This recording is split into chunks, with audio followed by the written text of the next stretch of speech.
I got my Okay, got well, my agenda in the mail. There's no holes. We can't afford the clips anymore either. Times are hard, man. Rubber band. Russ is going to be lending us his punch. I have one at home, but I wasn't gonna go I'm that sorry, but far. that is embarrassing. That you took the time to put your own holes in there. I know. That's why you don't have your damn roof on. It's easy. Oh, God. All right, hey, let's get going. Staff take their valuable time to do it for you. Scott, are you ready? Are you ready yet? Yeah. All right, we'll open the meeting of Wednesday, September 8th. Please join me in the Pledge of Allegiance. I pledge allegiance to the flag of the United States of America and to the republic for which it stands, one nation, under God, indivisible, with liberty and justice for all.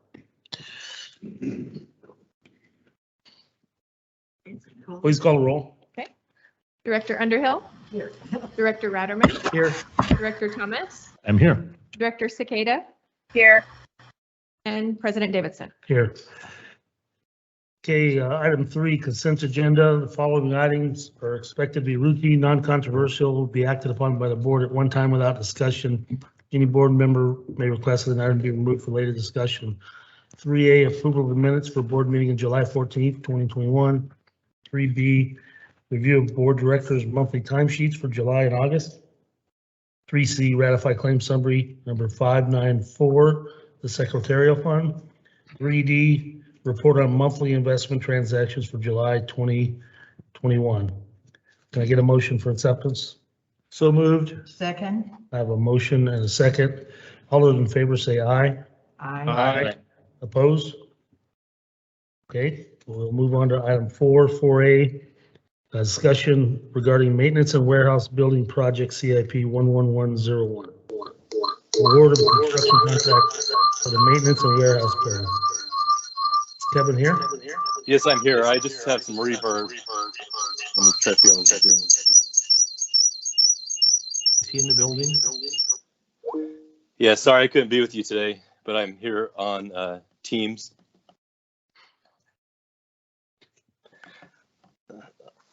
Good afternoon, board members. On August 25th, the district received 5 bids for the new maintenance and warehouse building.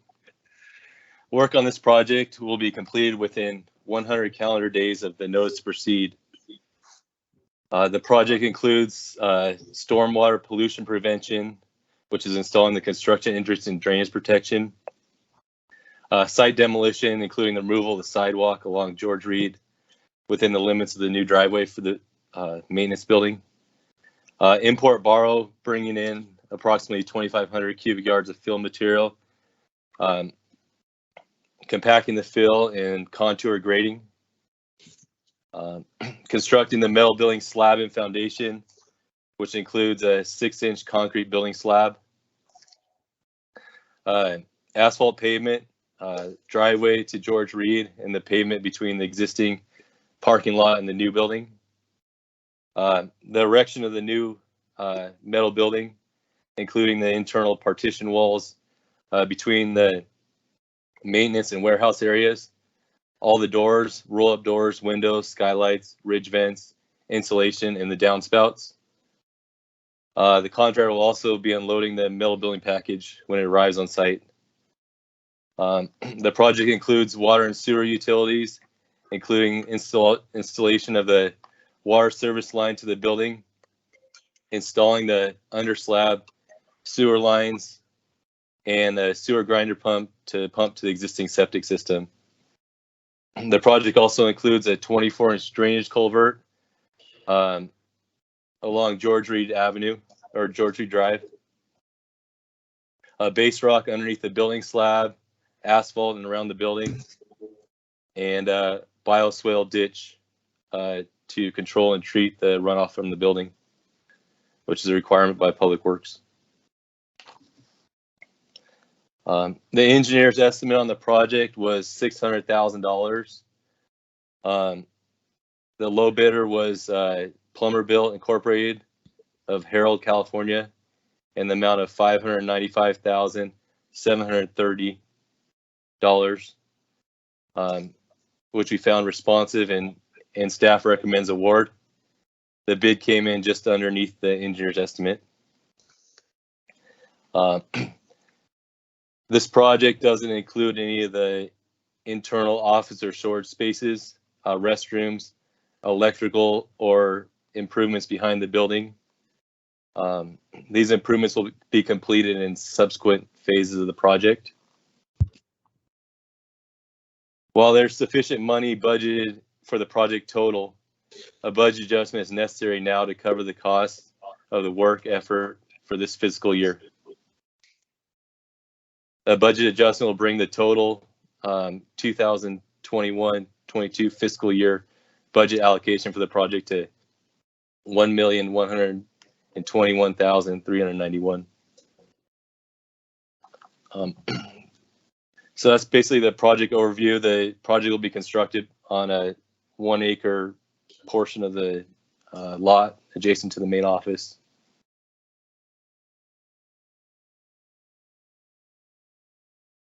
Anything else?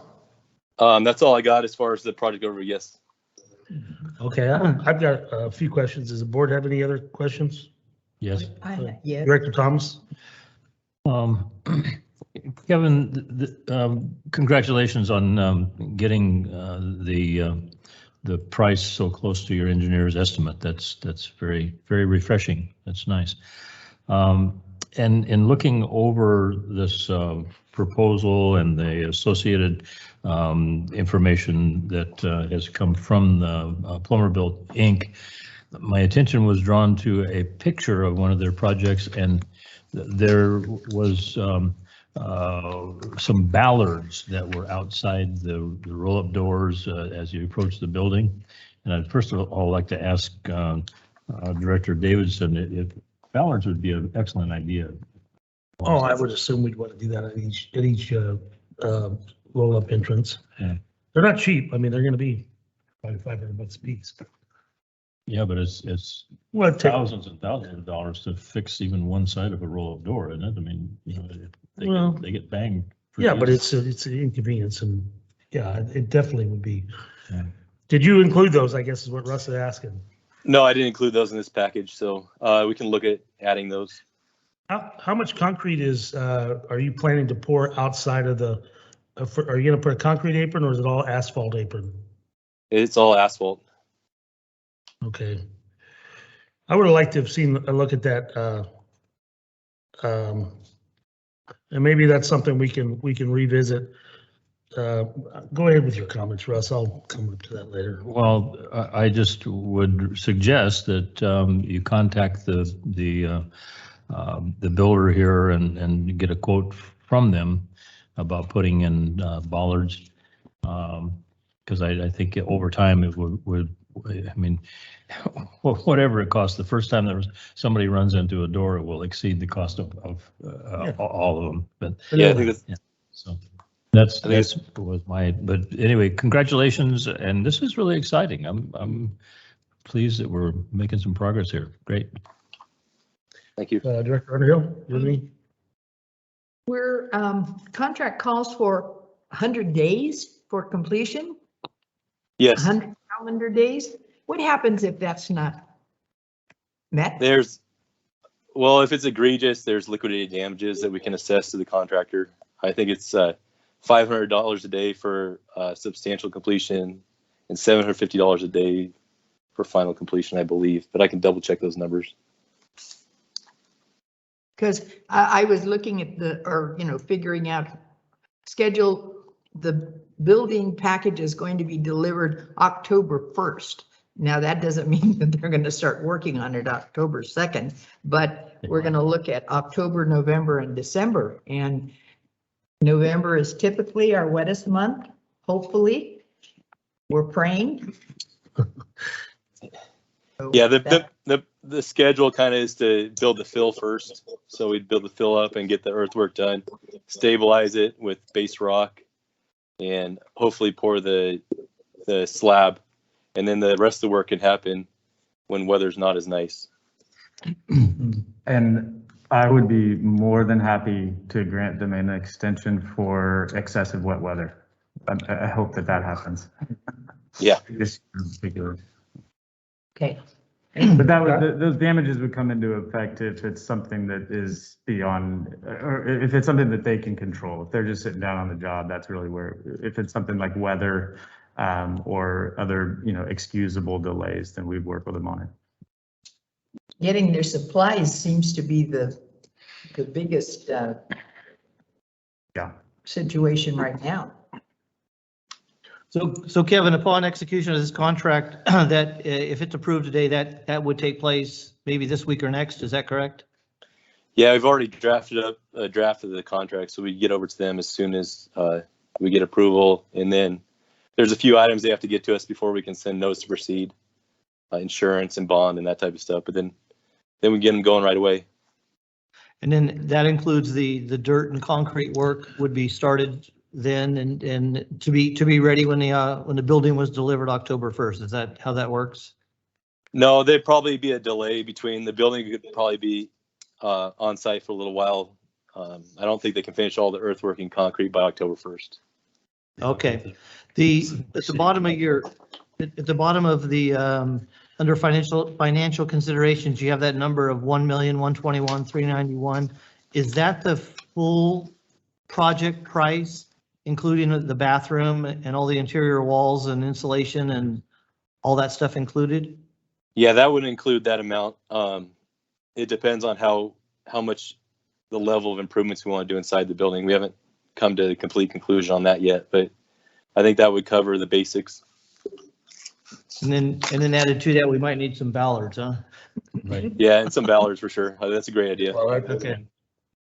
All right, that's all I got. It looks good. Very, very good job. I think revisiting this was a good idea. And yeah, congratulations on hitting your number. Good job. Thank you. Okay. All right.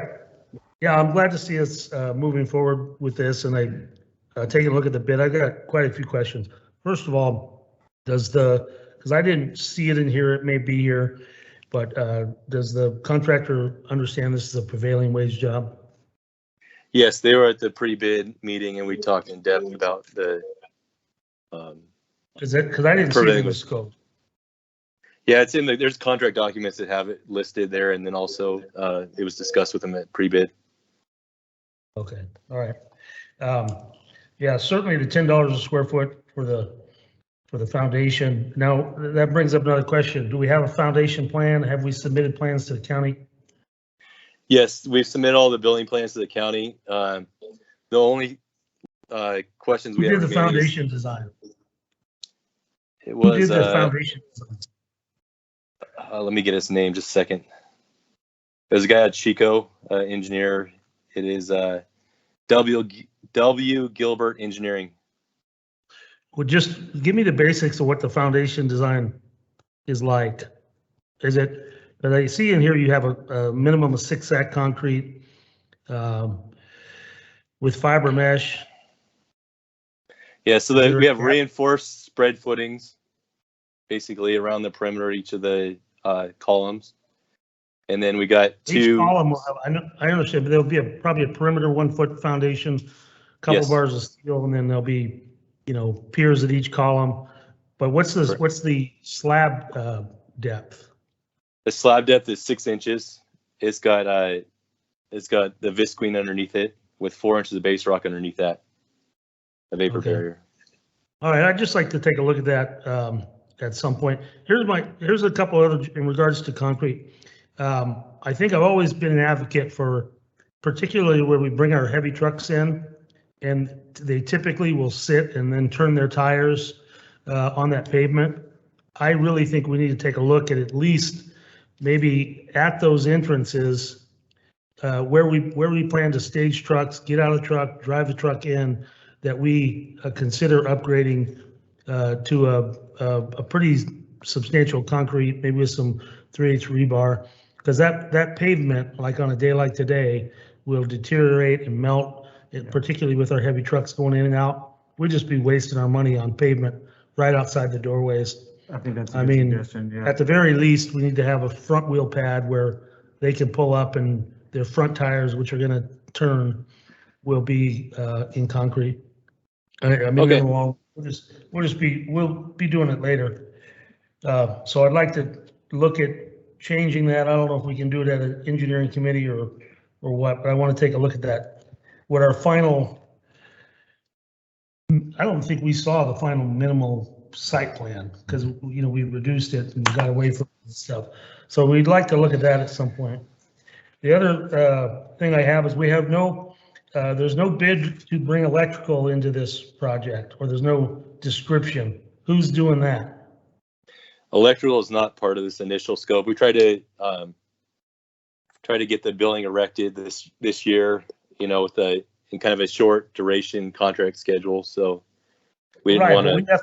We have to have a I presume a 4-inch conduit, probably with a couple other telephone cable, whatever. That's going to at least be swept up into the slab. So at the very least, we want to have conduit from. Is there a primary box out there that we're planning to connect to? Yes, there is on George Reed. PG&E about doing the connection on that, because that could be an 8-month process. Have we? We talked to him a little bit when we did the last iteration of this, but we haven't talked to him recently. So I'll put that on my list of items to take care of here right away. Well, we don't want to pour concrete, pour slab, and put down pavement, do a culvert without doing at least the underground pipe between point A and point B, where we're going to eventually get power. We all agree with that? Absolutely. Okay. So that's, and I'm not, I mean, that's, you know, I mean, it's something that I know we can do. All we have to be able to do is bring a sweep up. You know, we should have an electrical plan to know what we need to be bringing in there. We want to make sure that we have that underground, and I'm sure our guys could do that in a couple days. But once again, we're going to have the slab located and bring that sweep up. Okay, the other issue that comes to mind that I don't see in here is we are planning to have bathrooms and plumbing inside this building.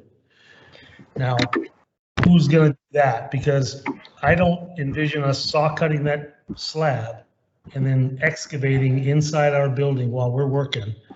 And I would prefer to get a plumbing plan and hire a plumbing contractor to come in and at least do all the rough plumbing that we envision. Yeah. The rough plumbing underneath the slab is included in this contract. So they have a 4-inch sewer line going underneath the building and the sweeps coming up. And as part of the building permit application, we have to show a bathroom. So we got that detailed out as far as for the building permit. So we'll know where the approximate location of the bathroom. But is it part of the contract? Yeah. The under slab piping and the sweeps is all part of this contract. Where's under slab? I read that. Yeah, there's a utility, 4-inch water, under. sewer. Yeah, so they'll put everything that goes underneath the slab. It says risers for future sewer fixtures. Okay. Yep. Electric and gas are not included into the project. Again, we definitely want to make sure that electric and gas, we're making some accommodations so we don't have to saw cut later unless it's absolutely necessary. Yeah, for sure. Okay, what else do I have here? When did we submit plans to the county? I submitted them a couple months ago. We're on our 3rd revision on the building. It's just the only thing left is they want some accessible parking. So I got that. It was their only comment in the last iteration. So that should be approved. What was the scope of the revisions? I had to show the access, like emergency access pass, and they also wanted the bathroom shown was a major comments, but nothing for the metal building at all. Oh, I know what they're hitting us on is fire access signs, fire extinguishers. Yeah. One thing they've asked us, and I wonder if we did this, was did we have to do our fire sprinklers are not required on this project, am I correct? Correct. But did we have to get a report from a C16 telling us what volume we need, or do we have a fire hydrant out there or something? There's a comment about before the project can be approved, which I think is the final approval, you have to have that happen. So I don't think that's for the building permit the way I understand it. Well, it has been. I'd actually like to look at the correction list too, just to see, because they've been hitting us with that, and it's basically a commercial requirement, and the county is a moving target. Just because they send you one correction list doesn't mean they've opened every page of the plans. Okay. Yeah, I can send you the correction list, the most recent one. Just to give you a heads up, we've been having to get a report that's telling that's basically verifying the county that we don't need to have sprinklers because of the type and this and that. And we've been using Cisco out of Copperopolis to do these reports for the commercial guys that I've been working for. And that's been adequate. It's been costing about $2,500 per report.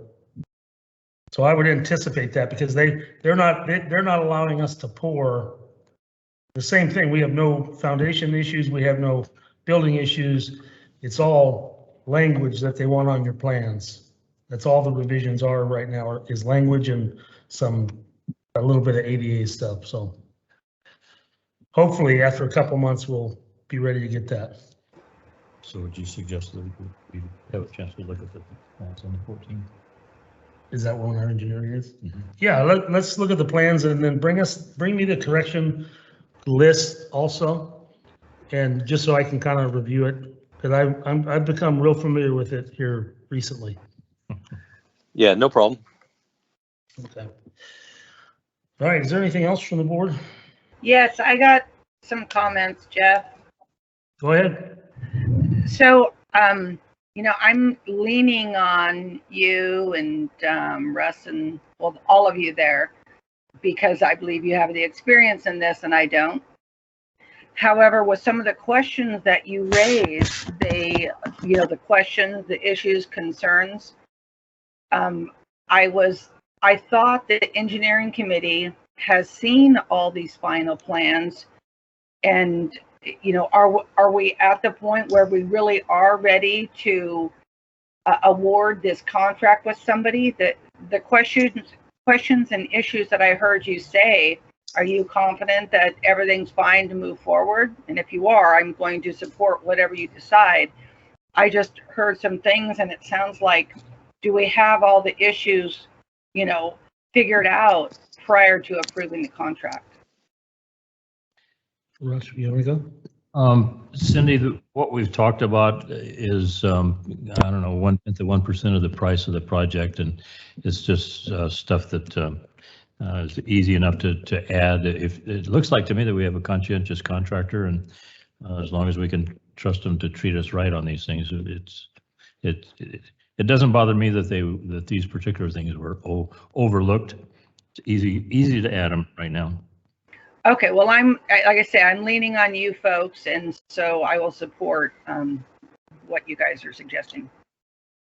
Yeah, and I think if we get on this quick enough, I don't think any of these things, the main thing I was worried about was the in-slab plumbing, but I did see where all those are included, the future risers, and we're going to be upset if we start running saws inside that building. But all the issues that I brought up for the most part are outside getting the foundation. Everything that I've talked about will come for the most part last. We're going to pour a foundation. We're going to do some grading. We're going to pour a foundation. We're going to erect the building, and I just want to make sure that we have all the underground access before we start paving, which should probably come last. So I'm content to move forward with this. All right, thank you. Anybody else? Yeah, I just think the concrete's the one thing that is that something that's going to be addressed before they start, before we sign a contract? With can we add more concrete to it right now and We would be adding concrete and subtracting asphalt, most likely. It's going to be. Pouring it all at one time is what I'm saying. Not that they won't pour the flat ones. They'll pour the foundation. They will likely wreck the building because the metal actually sits down 2 inches below the slab height. So you can't really do them at the same time. You can do it. I wouldn't imagine they would. So there's going to be a second concrete pour no matter what after the building's erected. I haven't seen, that's the one thing I have not seen. I don't know where the sidewalks are, if it's all pavement. We have not seen that part. We're gonna see it next Thursday. Kevin, you seen that? Yeah, all the walkways and stuff are all asphalt right now. We can, the price we got for asphalt was really good on this contract, so, but as far as adding concrete, I don't think it's an issue. Well, I just want to have a discussion with everybody about, I really think at the very least, in front of our main roll-up doors where we're bringing our equipment in, putting asphalt in to park on is a waste of time. It'll just be something we'll replace. And the engineers committee's meeting on the 14th, that's Tuesday. Yes. Will this contract be signed by Tuesday, Kevin? Probably not, huh? Probably not. I mean, we'll still be in the contract process. I mean, we'll probably send them a draft by Tuesday and then. Okay. Can we address this motion with a little bit of flexibility based on minor changes from the engineering committee? Or do we need to do that? Does our contract, obviously our contract gives us the ability to revise. Is there anything that will, because I see it as a pretty simple thing. We're gonna reduce some of the bid for asphalt. And we're gonna add another category for concrete flat work. Yeah, we intentionally did it unit prices on a lot of stuff so we can make adjustments in the field. There's nothing that they get paid by the ton for asphalt. So if we delete asphalt, we just pay them less for tons. Or if we want to add some more asphalt somewhere else and add some concrete, it'd be the cost increase would just be the concrete cost. Well, I just want to pour concrete where we can do it. I will tell you the other issue that is really brutal right now, and I hope these guys understand, is it is possible to get concrete. I mean, it is. We're pouring on Saturdays. The service is awful. It has been brutal. Yeah, So we just poured the ring wall footing at Tank 8 up in Big Trees on Friday afternoon before a 3-day weekend because it was the only time to get concrete. So. Yeah, I probably wanted that concrete and you guys took it. Okay, well, I'm convinced that we can move forward on my own. I'd like to have entertain a motion for acceptance. So moved. Second. Okay, we have a motion by Director Thomas and a second by Director Adams. Do we have any public comment on this item today? Okay, that being said, we want to recognize and we expect staff to at least research what our options are to revise asphalt versus concrete on the outside, and to come up with a plan to bring and contact PG&E for our gas and power locations and what they're going to require. So we have all that stuff ready, because it could take several months, 6, 7, 8 months even to get that electrical engineer. Does PG&E do gas here? It's in town. So we got propane out here, right? Do we have propane in that building? Really? It's Yeah, gas. it's only in Not town. PG&E gas. It's only in town for. Yeah, I don't think we do out here. Do we have a propane tank? Do we have propane in this building? And do we need gas for that We building? don't have a tank. We may need gas. We can look at those. Hard to believe that George Reed would have got that pump. They didn't get natural gas. Yeah, it'll have to come all the way out. Pull station, there's nowhere in between Sunset and here. I think we have natural gas here. There might be. I don't know. We'd have to double check. Huh. We pay gas. And if there's not, if there's a plan to put if we're gonna need propane for that building, I guess you put a tank in the ground. Before we start. There's an existing gas stub on the property where we're building the building. It's out there Okay. by the electrical vault. It's not That'd be that, nice. it's not that big, huge tank up on the hill you tap into that pretty easy. Okay, is there any public comment? One more time. Seeing none, please call the roll. Director Underhill, Yes. Director Ratterman, Yes. Director Thomas, Yes. Director Cicada, Yes. President Davidson. Yes. Good job. Thanks, Kevin. Thanks. Okay. Sorry I couldn't be there. Next item is the same thing, right? No. Well, Yeah. just a budget adjustment. Well, there were two, hold on, right. So now we'll discuss amending the 2021-22 CIP budget funding for maintenance and warehouse building project CIP. Kevin, that's still you. Is there anything you need to add to this? jump off, we can jump. Rebecca, do you, He's gone. So this Can you was handle just, this was just like, basically moving CIP dollars from next year's fiscal year into this year's fiscal year to fund the expenditure this year. anything you want to add? So, and it's also earmarking reserve funds that had been reserved for CIP cash flow reserve that's been sitting there idle for several years. So we just felt it's probably a better use to actually fund CIP project. So it's sitting there idle. We needed to identify funding source for this project, and that more closely aligns with what the intentions are. So it's increasing the budget for the project overall, moving some dollars from next year's CIP budget to this year's CIP budget for cash flow, and then identifying the source of funds and using those to fund these. And we won't transfer any of those funds until expenditures actually happen, so. Okay. Okay, I move for acceptance of 4A number 2, amending the fiscal year 2021-22 CIP budget funding for the maintenance of warehouse building project, CIP 110. Second. We have a motion, Director, pardon me, by Director Rademan, second by Director Underhill. Is there any public comment? Oh, I just had one question.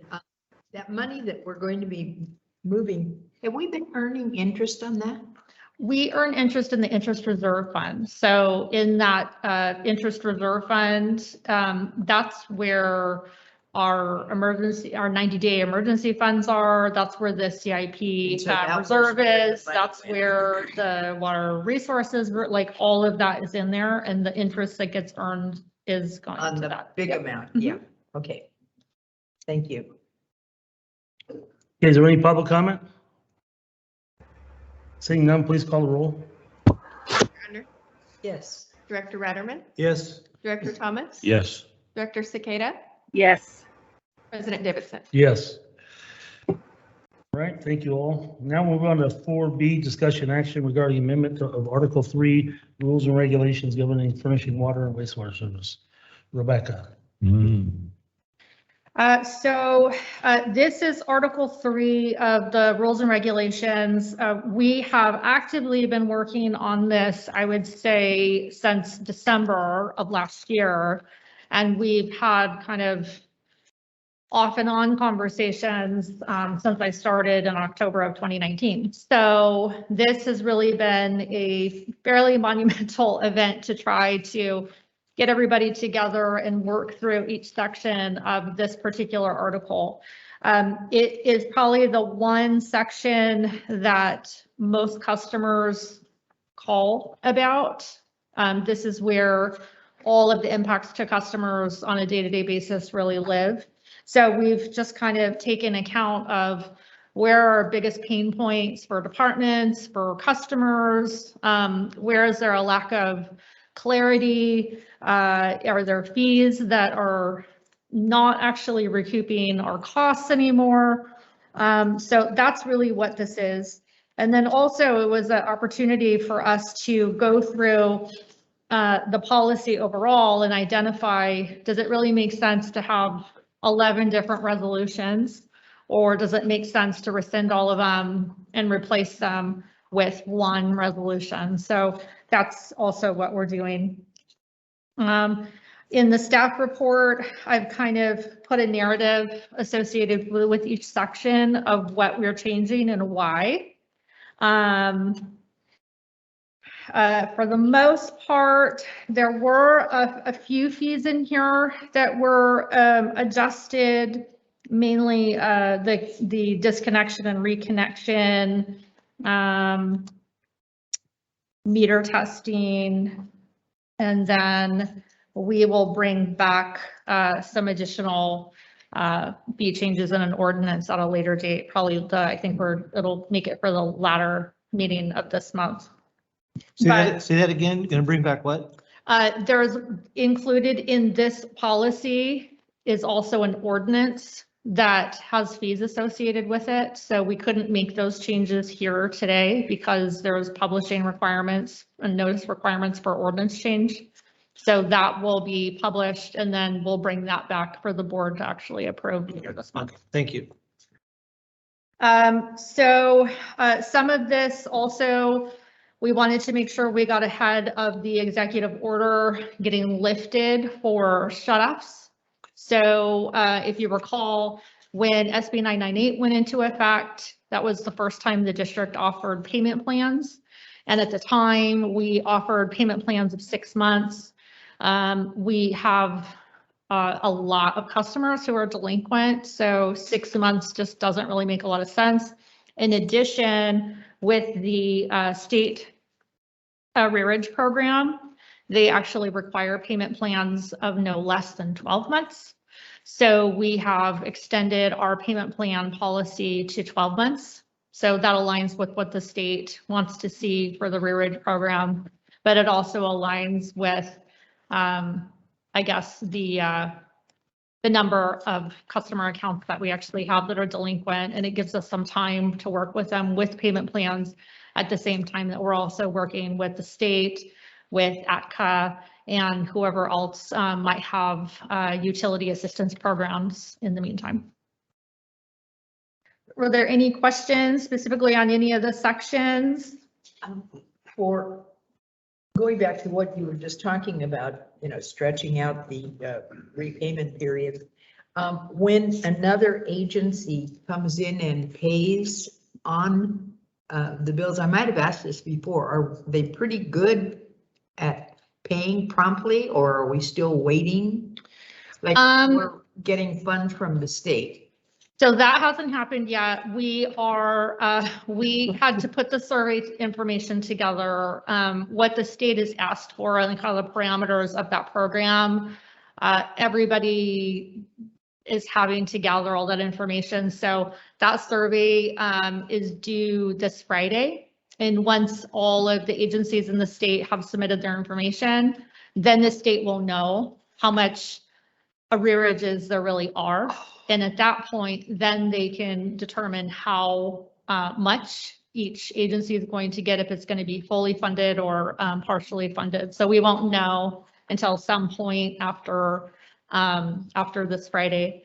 And then in terms of other programs, we have 3, they're income based. So the state arrearage program is not income based. It's just based on what we as the district provide in terms of delinquencies.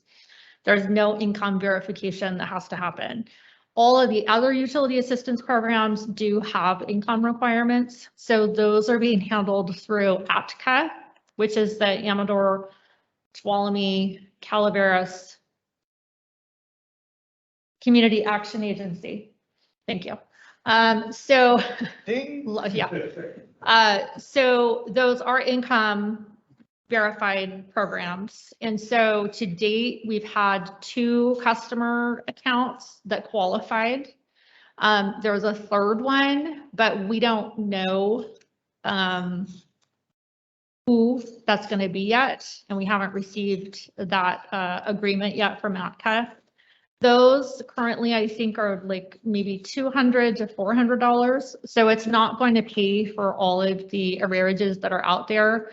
And as you can tell, there's a lot more demand than there's funds available. So we'll continue to work with those agencies where we can. But regardless, just logistically, there's no way we could, issue 400 shut-off service requests to field staff and then have them go and shut a bunch of customers off. So we're trying to identify, I guess, a way out for those customers that have kind of backed themselves into a corner and give them an opportunity to start making progress. On that state program that you say the surveys do, does the survey include any information about wastewater? So what I understand is after this survey, we got to do an application, And then So- if there's money left over after that, then it would go are they asking? So the, We're gonna dive into this a little bit more during GM report, but Yeah. just to try to stay focused on Article 3 right now, maybe we Okay. should. I just brought that up, I was Part of the curious. discussion, 'cause for the rules and the regs. rules and regs mainly is just going to deal with the payment plan. That will be the one major change from what we approved with SB 998. Okay, so what I wanted to say about this is very, very good job. This is a long time coming, and this is a deep dive. I mean, I know we've been going through a lot of our old policies, and I know this was a tough one to get through. And I know you've been working hard and obviously put a lot of work into this. Congratulations, good job. Thank I'm you. certainly in approval of this whole process and doing and getting this done. Looks like all of our fees, I mean, one fee going from checking your meter from 15 to 85, and that $15 hardly seems like gets you the gas to get there and back, Yeah. let alone do any work or spend time on it, but Well, the Good fact job. that- Yeah, the fact that they were able to pin down the costs is very important. And yes, we've been hearing about this for years. And this is not just, Yeah. I know this is one of Jeff's favorites. More and more every day. Does the board have any other questions or? Yeah, Rebecca, I can't find where I read this before, but there was a a methodology steps that a customer would go through on a dispute, and it said manager of external affairs, and then the manager of the administration, and then the general manager. And I can recall a number of instances where customers came to the board, but I didn't see that as an option in here. Did I overlook that or misread it?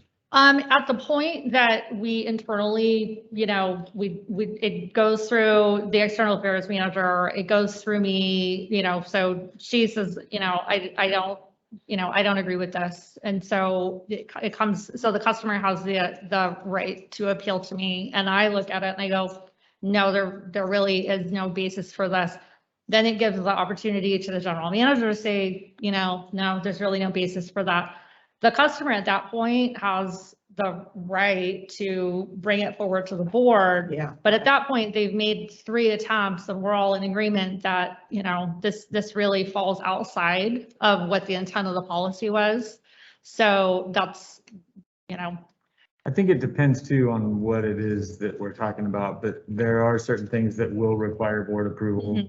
At some point, like a variance comes to mind. Yeah. Credits. Yeah, but for the most part, I think as far as claims or disputes, it would be handled at the staff level. Customers can always come and address the board and raise. I thought they had the final ability to appeal the final decision to, but they had to go through all those processes.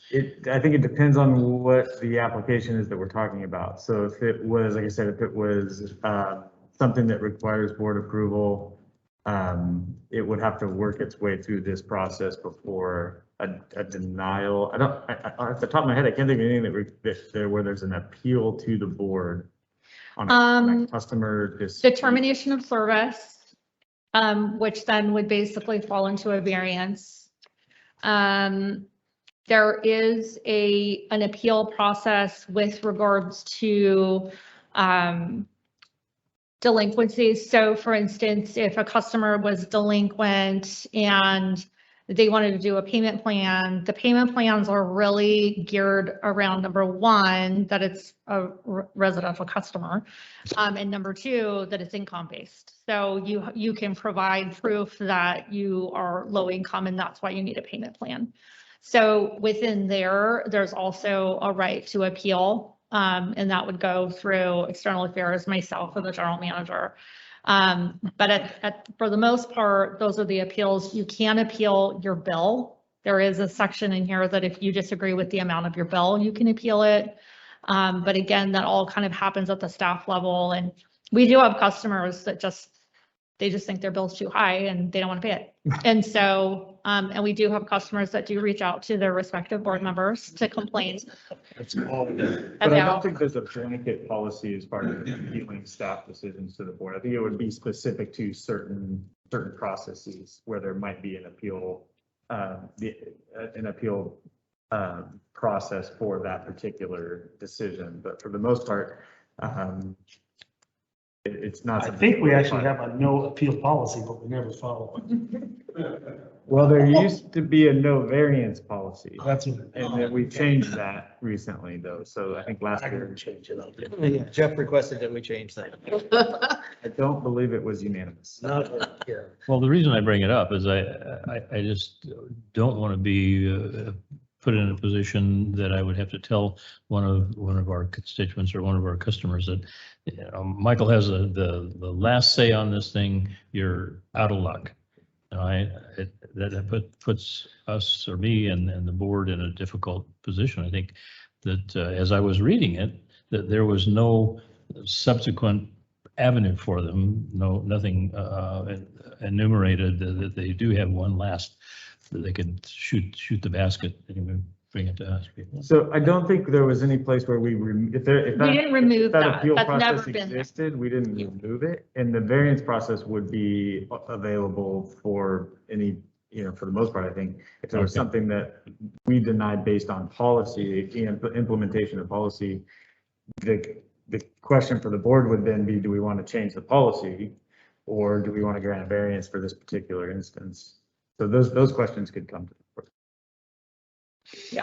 I got an email from somebody from Copperhopolis last week, and I told them that you told me to tell them to go to hell. I got one yesterday from maybe the same guy. I told him the same thing. Sorry. Isn't that what you said? All right, is there anything further on this? What are we being asked to do? To adopt this resolution? Is there any other questions or? What, I just want Stephen, and I felt a little bit better, you know, because we get into arguments between the owner and the renter. And I thought that we were listening to the renter a little bit better, or, you know. Yeah, so that's the other thing I think, since that we've seen, and I think historically our policy has been written that you know, all of our correspondence was only to the owner. Right, We only right. cared, you know, who the owner was, and that doesn't work when we have to do lockoffs. It also doesn't work if we have to do shutoffs, which could be planned shutoffs because we're doing construction, or it could be emergency shutoffs. And at that point, the law really cares about who the occupant is. They don't care who the owner is. So part of the policy is also amending it so that we are being more inclusive of who the occupant is, because then that makes it easier for us to communicate with them. It's not so much necessarily that it's the billing piece of it, but we do need to know who's actually occupying the property, which then takes some burden off of field staff, because if we can't get a hold of them, then we physically have to have someone go out there and post notices on the door or go knock on the doors. So some of this is also tried to eliminate some hindrances that we were having. Cindy, did you have a question? Yeah, with what Russ was talking about, I mean, I don't want things coming to the board when obviously it should be a decision from Michael or Rebecca when it comes to a bill. And I'm looking on page 24 of the red line version of what you gave us, and under appeals. And it does say, you know, the general manager has the last say. But is it possible for anything in our ordinance, and is this part of the ordinance or policy, to where a ratepayer can approach the board and ask for, like, what we call it over here is, you know, relief of application? And again, I don't think the board should be ones that say anything about, oh, they dispute a bill. But I also don't want ratepayers to feel that their representative can't help them sometimes. So I'm just commenting. I'm not making a suggestion for anything. I just want to make sure that the ratepayers always have some way to reach not only Michael and Rebecca, but us, and not feel like they can't do anything. Yes. Well, that's where the variance comes into play, because the variance is really kind of encompasses where there is an issue that it just doesn't get addressed as part of the policy, or the customer, the applicant just really just adamantly disagrees with the policy itself. Like they feel that weren't contemplated in the policy. So those are areas where we have brought, variance pieces to the board. Yeah, and I think it comes down to the two questions, like I said, of it being, if the customer's complaint is that staff is misinterpreting policy or applying the policy incorrectly, or if the policy itself needs to be changed. Those are all things that will come to the board, and have, the termination of service policy, I think, is a good example of the board adopting a new policy, customers disagreeing with staff implementation of that policy, and the policy coming back to the board for amendments to the policy, so that, and working it through that process. So there's always the opportunity for customers to bring that kind of conflict or dispute to the attention of the board, and for staff accountability on that front. Okay, thank you. When you were speaking earlier about the having that the tenant is who the law cares about, do we, at the time of application, do we make a request that if you meet any of the following conditions that you alert us, or is that something? We don't, and so that's something that we do need to modify. So there's a lot of things that we actually need to start capturing that we don't currently capture. So that can all be identified in that initial application for service, even if it's a transfer. But we really need to identify, especially on like commercial accounts, data related to the commercial accounts, because that's a lot more information that we're having to provide to the water board. But also, is this a rental property? Do you have, tenants? We don't capture that information currently in any of that. So that's something that we do need to identify what those data points are and what those pain points are, and make sure that that's included in that initial application. Well, at least if we're making a request, and I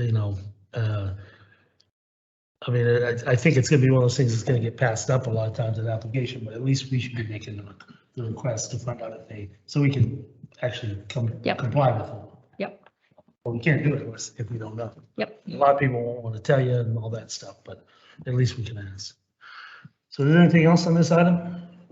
I'll go ahead and make a motion if Go you're ahead. ready. Okay, move to amend the amendment of Article 3 of the rules and regulations governing and furnishing of water and/or wastewater services. Second. Okay, we have a motion and a second. Is there any public comment?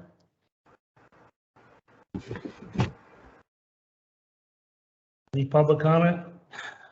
Seeing none, please call the roll. Director Underhill, Yes. Director Ratterman, Yes. Director Thomas, Yes. Director Cicada, Yes, President Davidson. Yes. Just a Thank you, quick Rebecca. comment. Thank you. I just want to commend Rebecca, and she really led the charge on this effort. It was as Rebecca mentioned and the staff report mentions, it was a multi-departmental effort. A lot of different people put a lot of work into it. It was a huge effort, and it took a long time. It's been to the finance committee. It's been through multiple rounds of revisions. So just really grateful for staff for the hard work on it. Thank you. Good job. Thanks, Rebecca. Okay, we're going to move to 4C, discussion regarding potential redistricting due to 2021 census data.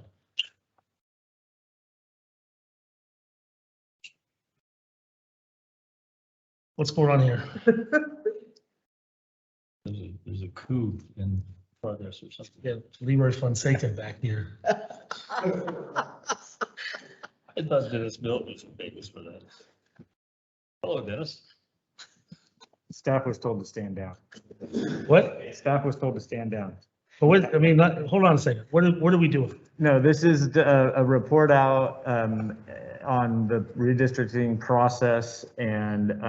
Is there going to be a staff report to follow this? There was, so staff had started work on a discussion item for the board, as Director Adderman probably is about to explain. He was at the CSEA conference last week and was briefed on the item, so it's kind of a Holiday Inn Express. Yeah, that's what I'm thinking. joint, Yeah, it's except it was the one down here. a joint report to the board between Rebecca and Director Ratterman and Matt was also involved. So this has something to do. Becca, myself, and Matt Weber got some information together, and I'm going to present it to you. So Good afternoon, Mr. President and distinguished Board of Directors. It's my 3 pleasure minutes. to be reporting to you. This is a CCWD's redistricting process. One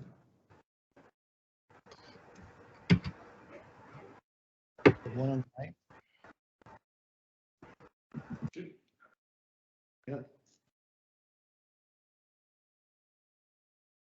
Talked about it. Oh, there. 2 minutes, 40 seconds. Okay. On August 12th, the census came out. It's there right now. We're in the process of doing what's called a prisoner adjustment. The census report has never included this before. The census comes out every 10 years. Right now, they're taking a look at jails and prisons. And this year, different from previous years, they're going to put those back in the county of the last resident of that particular prisoner. So that's what's going on right now. And we should have the final data for the census in early October next month. That's a bummer for Emerald County. They're gonna come back with 10,000 less people. Yeah, anyone with a big prison population. Well, they'll pick some up from around the state though, of their residents. But I think what it's going to do in San Andreas is take all those people that are prisoners in our county jail and disperse them back around the county to where their last address was. Right.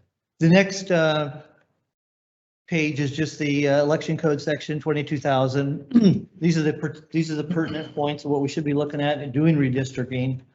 And the next slide is just also the same stuff.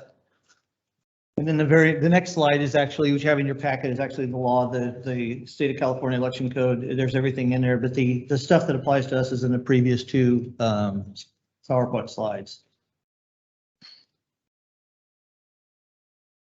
Prior to the adoption of the new division boundaries, CCWD must hold at least one public hearing. That's all we got to do is one public hearing, and we can also vote and adopt a map at that hearing. Any change in the boundaries will not affect any director's term. So whatever, if it happened, well, we're going to try not to affect any of our directors in doing this. The next page is what our current map looks like. And if you look close up at that, I'm kind of embarrassed at this map, the way it's been drawn. Division 2 includes Douglas Flat on the Highway 4 corridor all the way down to the Stanislaus River. It really doesn't make any sense for that. There's other ways. And from another thing I understand is Division 2 in the past 10 years lost about 2,000 residents due to the Butte fire and buildings dwellings no longer being available. But District 5 and District 4 grew substantially from what I understand, from what I can see. The next item is the next page is interesting. If you look at the bottom of this is a memo from Larry Diamond from 2011 when the last census came out. This is actually my first meeting at CCWD. I was appointed. Where's this? In your packet, there's it's called a memo. After that map is a memo from Larry Diamond to June Lopez, our general manager at the time. And then in the very last paragraph, or the second last paragraph, historically CCWD has maintained divisions identical to the Calaveras County supervisory districts. The board's redistricting discussions in 2001 to 2003 resulted in the adoption of new division boundaries that no longer match those of the county. So it's only been during the last 20 years. And I remember at this meeting when we just adopted those same boundaries that we had before. So they've been with us for 20 years with that funny little circle around Douglas Flat. And if you look back at the election code, that really doesn't comply. We're not in compliance with just the typical things. This for two things: the cohesive community of interest in the division. Douglas Flat has a lot more interest with Vallecito and Murphy's on either side of it than it does with Sheep Ranch and West Point, and it shouldn't be in the same boundaries. And really, if you think of topography, I mean, look at where it is. Topography, geography, and everything else. It doesn't really fit. We're not really in compliance with the election code. Why did you allow that to happen? In 2001 is when it 2001 I wanted to happen, and we just adopted it again. And No, I think what happened was either there was a director in that area. Or I remember the conversations from back then. We had two directors that had no ratepayers whatsoever. And so we were trying at that time for whatever, I'm not positive about that spot in particular, but at that time I had La Catena, Rancho, and Copperopolis. So I had them, and then there were only two directors that really had any ratepayers. Your district had zero, I believe, because it was primarily McCollum Hills, Sand and Grass, and there were no ratepayers. And Gold Creek hadn't been built. Right, and that was Charlie Hebrard's at the time. So, I mean, there was some thought to at least not that particularly. That might have been Don Deem's house or something like that. Right. You know, And the other, he was over in that area. the other, I thought about that it might have been one of our directors lived in Douglas Flat, the other one lived in Murphy's. And so they had to divide them up, put them in different districts. That's possible. The other thing that could have happened is that you took away Moke Hill or you wanted to give Moke Hill to Division I. It was already. To do so, well, with the county, it's never been that way. What district is McCollum? District 2 is with Supervisor Garamandi lives in Paloma and traditionally has lived in Moke Hill, and the other people who hold that Paul Stein, what's his name? Anyway, they've all been from West Point down the hill, and now, but if you take away Moke Hill from Division 2 and put it in Division 1, you got to get some numbers from somewhere, and so they took Douglas Flat. That's the other possibility. Scott, I'm sorry to interrupt. Can you put the map back on the screen for me? I can't see it. I'm looking at June Loaf. There you go. Thank you. Okay, yeah, had gone on to the next. You don't have does she have the whole packet? Okay. All right, we're going to come back to this, Cindy. That just shows our current map. But I wanted to show what Larry Diamond had said in that one meeting.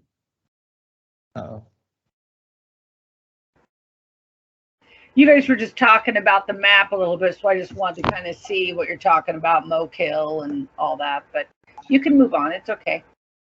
Okay. I'm trying to get to the next.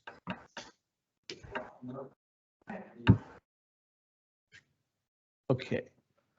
And then the other part of Larry Diamond's memo is this chart here, which showed our population division in 2011 and where it was at. We got it close, 10,000, 8,000, 7,800. Division 3 was a little shy that year. But I think this is a lot more acceptable to have. Calaveras County is drawn up by communities. And this would be very difficult to do redistricting if you're talking about downtown Lodi or downtown Galt, and it's just got different streets with different ethnicities and different neighborhoods. That would be a lot more difficult to do and a lot more variations and a lot more different ideas that would still work and fit within those parameters that the election code spells out. This Calaveras County isn't that way. It's already split up by communities, and they're pretty distinct. And they're pretty, they flow. Highway 4. Territorial. Highway 4 flows. There may be, you can draw that line, whether you draw it above Murphy's, below Murphy's, below Vallecito, above Vallecito. It will still remain the same. You're going to have a cutoff there somewhere where Copperopolis and Angels Camp are going to be together. Most likely over on the Highway 26 corridor, there's going to be another line between Division 1 and Division 2. In talking to Jeff, it's also a possibility we could have a line on Highway 12 that includes part of 1 and part of 5.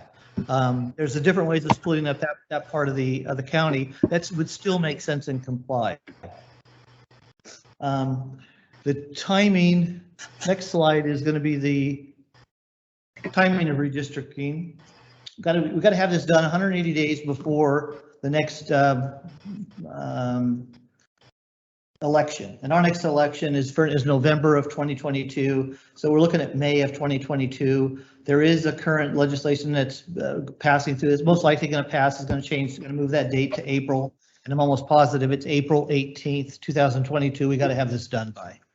We got time. The other thing right now, this is like tax season for the guys who do this. For demographers, comes along once every 10 years, and they're busy right now. They're going to be busy for a year and a half, and then they're not going to have anything to do for 10 more years. So getting them is going to be finding one to do it and do it in a quick manner. But we may not need that. Again, I think the mapping of this county, and we got people here that create maps and use maps, and us as a board could have a workshop and do that ourselves, I'm pretty sure, and do a good job at it. We could send out the next steps. We could send out an RFP to get that done and see what it's going to cost, and that would just take a little bit of staff time just to find out what the costs are, who's out there, and who's available to us. I think Matt did a little bit of researching and found out that those redistricting process could be from $10,000 to $30,000. The last bullet point there is we also have the option to adopt the same redistricting map that the county does.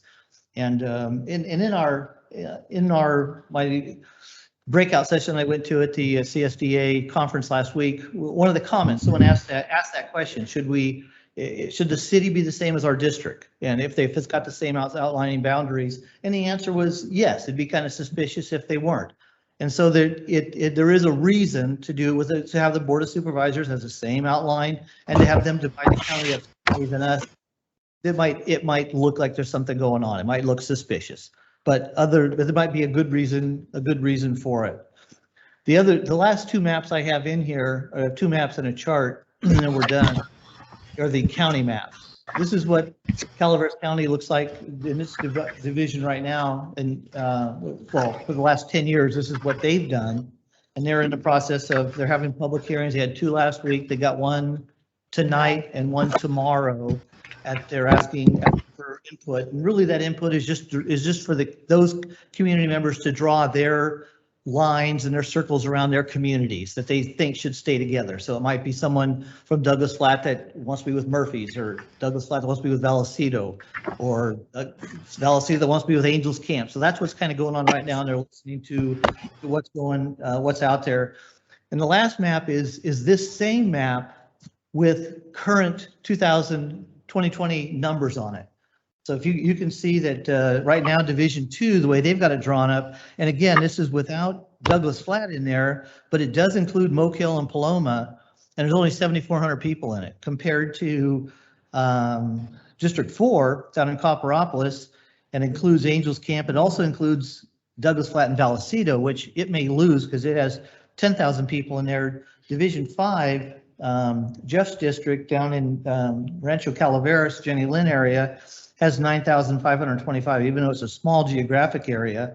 And by the way, there is nothing in the election code that has anything to do with ratepayers or constituents. It's all population. But that's what our emphasis was. That's why the changes were made the last time. In 2001, in theory, that's a guess as to why it was like. It's not a guess. Okay. I mean, we had that discussion. I mean, without question, and it's still going to be a priority of mine, that we don't leave directors with no ratepayers, basically no accountability. Every director's got to have ratepayers. That's why I have no interest in following the Board of Supervisors model unless they can show that everybody's, and I appreciate all the work that you guys have done here, but I want to see the amount of ratepayers and the potential growth of ratepayers. I mean, the other objective of this, as I recall it, I'm sure the code hasn't changed, is we're supposed to look 10 years into the future, and we're not supposed to all start at 20%. If we anticipate growth in Gold Creek, Rancho, Copper, we're supposed to start them lower so they are equal in 10 years. There's a lot more to it than just following simple population numbers. I mean, for me anyway. I mean, it's having a board member up here that doesn't have any accountability is worthless. So we I can agree with that. Definitely provide that information. I think for, just because of the way our service areas are distributed, it would be, and I don't think this was the intent even back then. I think we all recognize it would be nearly impossible to have any sort of balance as far as number of ratepayers between our different. Well, we didn't get a balance, But but at we least you had, have some. they had some. Right.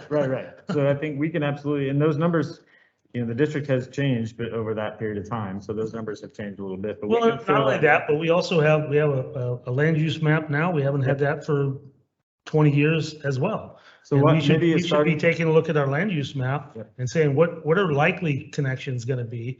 I mean, because maybe, maybe a director who doesn't have very many ratepayers will have some, at least if the general plan is followed. so maybe a starting point for us would be to look at and because this is going to change too, or potentially the supervisor map could change during this process, right? So if we look though at the number of ratepayers, we can easily look at the number of Right. ratepayers in the supervisor district, Yeah. right? And pull back. Yeah, and I'd be happy to start there. I think that's a good starting point. Here's what they were in 2000, in 2011. Supervisor districts? No, this is No, in that's- CCWD district in 2011. Which plate is it? That's. It's part of Larry Diamond's memo, the bottom part of Larry Diamond's memo. And it showed in Division 1, there was Service connection, okay. 316 service connections, and those are mostly Gold Creek, I'm gonna guess. That's because in San Andreas, Moke Hill, Paloma, and Valley Springs, their CCWD has no customers.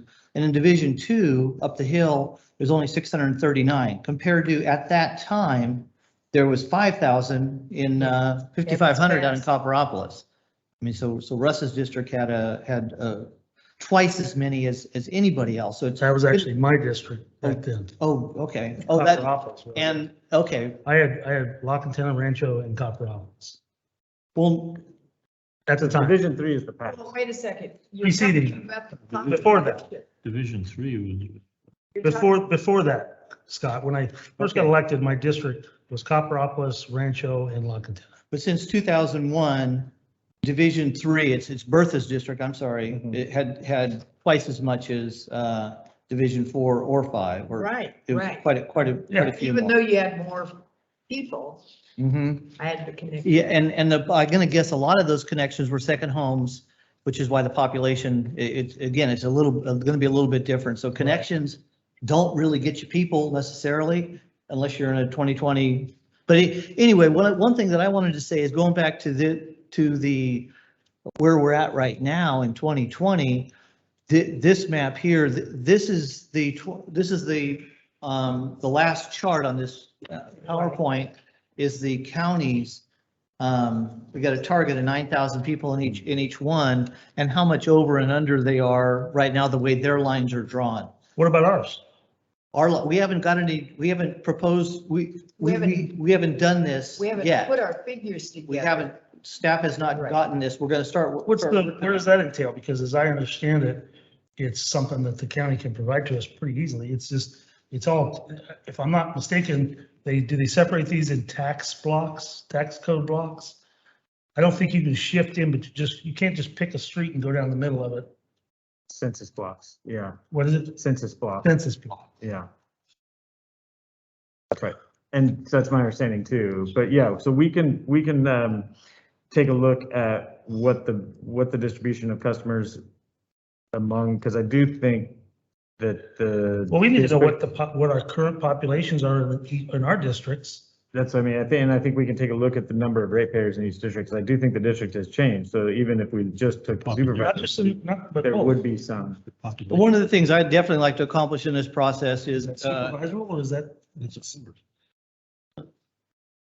one of the things I'd like to accomplish in this process is to get rid of that little circle around Douglas Flat. If I haven't made that clear, I think it's kind of an embarrassment where we're at here. Is this one map? Which one are you pointing at? But one of the things that I see happening, if we do that, and if we're just looking at the Calaveras County map and not, we're gonna see how shy Division 2 is, where Cindy's division, and if you take away Douglas Flat, she's most likely gonna come down and swallow up Moke Hill and Paloma. if not more, just to get her numbers up a little bit, which is going to take a significant amount of numbers away from District 1. And so I see if we do adopt this, that I'm going to be moving into Jeff's district a little bit further. Right now I have downtown Valley Springs and Gold Creek, and I think one street in La Quintana. And most likely it would entail swallowing up La Quintana. And again, I think we could save $10,000 or $30,000 and do our own maps. Yeah. Or and a staff is very capable of accomplishing this with at least 2 or 3 different recommendations to us. Well, Or we can wait and just follow up with what the county does if it's also acceptable and not spend any time and then get that vision of, what, is this supervisory or is this? yeah, that's part of Supervisor. the chart is part of the county. It's a county. The county's We don't have any- 2020. We don't have any idea what our. We haven't done any, our staff has not started any work on it, no. So my recommendation is that just as our initial step would be, because I think we have time to see what the county's gonna do, Mhm. and then look at the number of ratepayers in each of the new supervisor districts. And if the board is comfortable with the number of ratepayers, we can go back to adopting the supervisor districts and not have to go through this whole process ourselves. But a cautionary, what the county may do is if they what I just talked about is drawing that line between 1 and 5. If they, oh, you're next, Bertha. If they draw that line further down Highway 26, we don't want it to put Jeff's house in Division 1. Yeah, I So,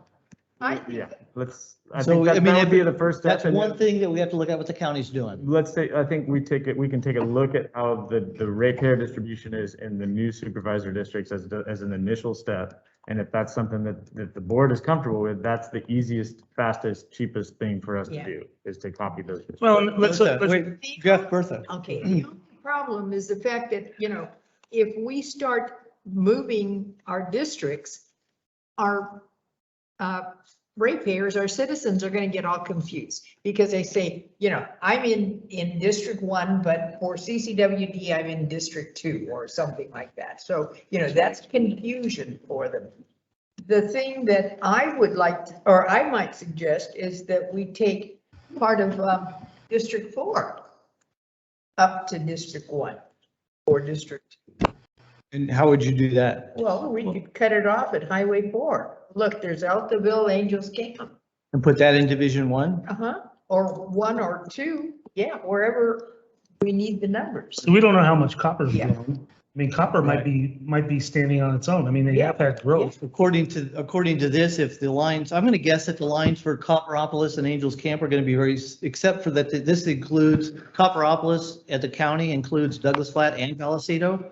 And I'm going to guess that line is going to be drawn down a little bit, but I think at least it's going to include Copperopolis and Angels Camp. And Angels Camp and Altaville have to go together. Oh, And I yeah. don't think that they really are congruent with San Andreas or one of Cindy's cities. I don't know which one of Cindy's cities how you would drag Angels Camp or Altaville into Division 2. See, that's where the confusion comes in because they're normally a 95221. And so now you're going to, throw them.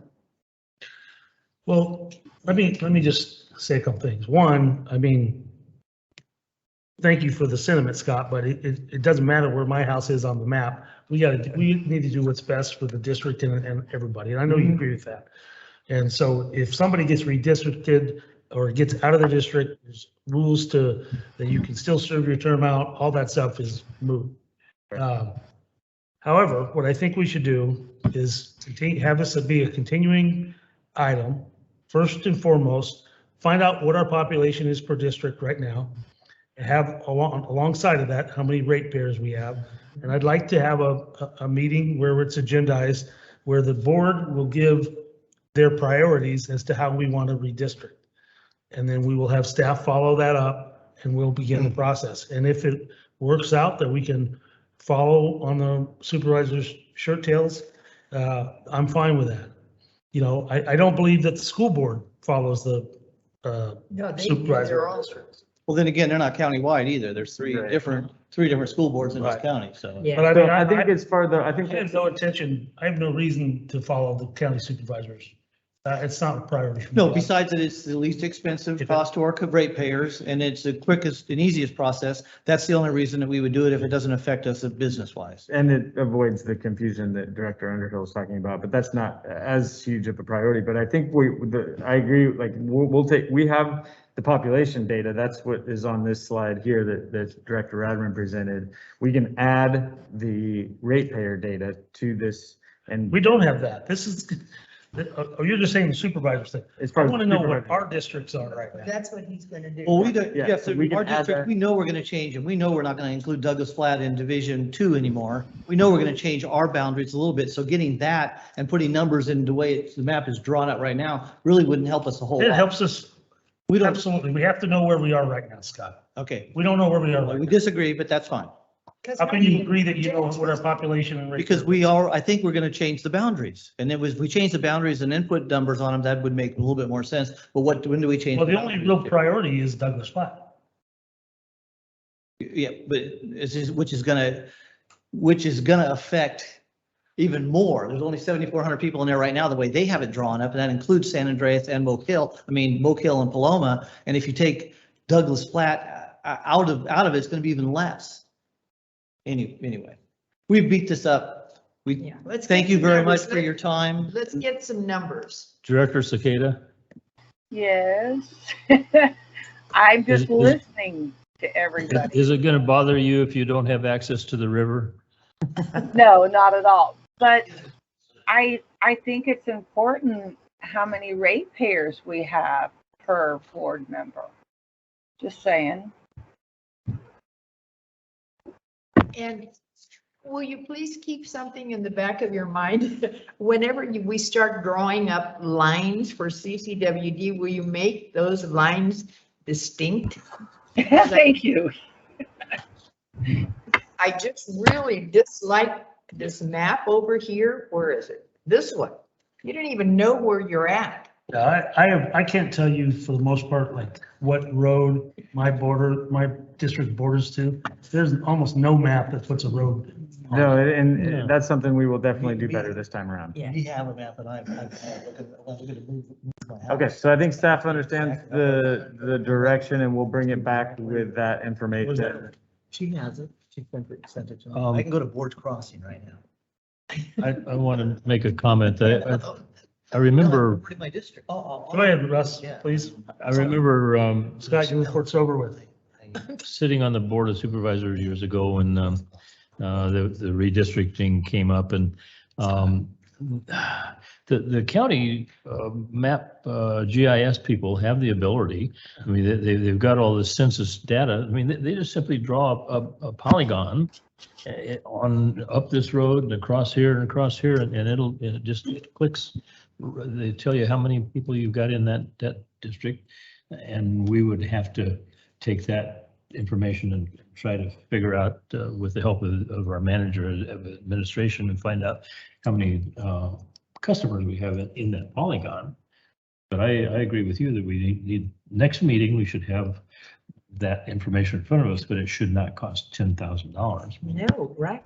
So the county could provide that, I think, just as. Yeah, we'll be able to pull that information together. Okay, is there any additional staff report? I think that's it. Okay, are you guys clear on what the board wants? Yes. We want to know what the ratepayers and the supervisors are. We want to know what our populations are. We want to know what our ratepayers are. And we want to have some report on the future growth over the next 10 years so we can plan for the future. So we know, so we end up with even, which I know is a goal of this government code, is to end up even, not start even. If I'm not mistaken. All right, anything else, Scott? No, that'll do it. All right. Okay, Thank you, Scott. Cindy, do you have anything else? No, I'm good. Thank you.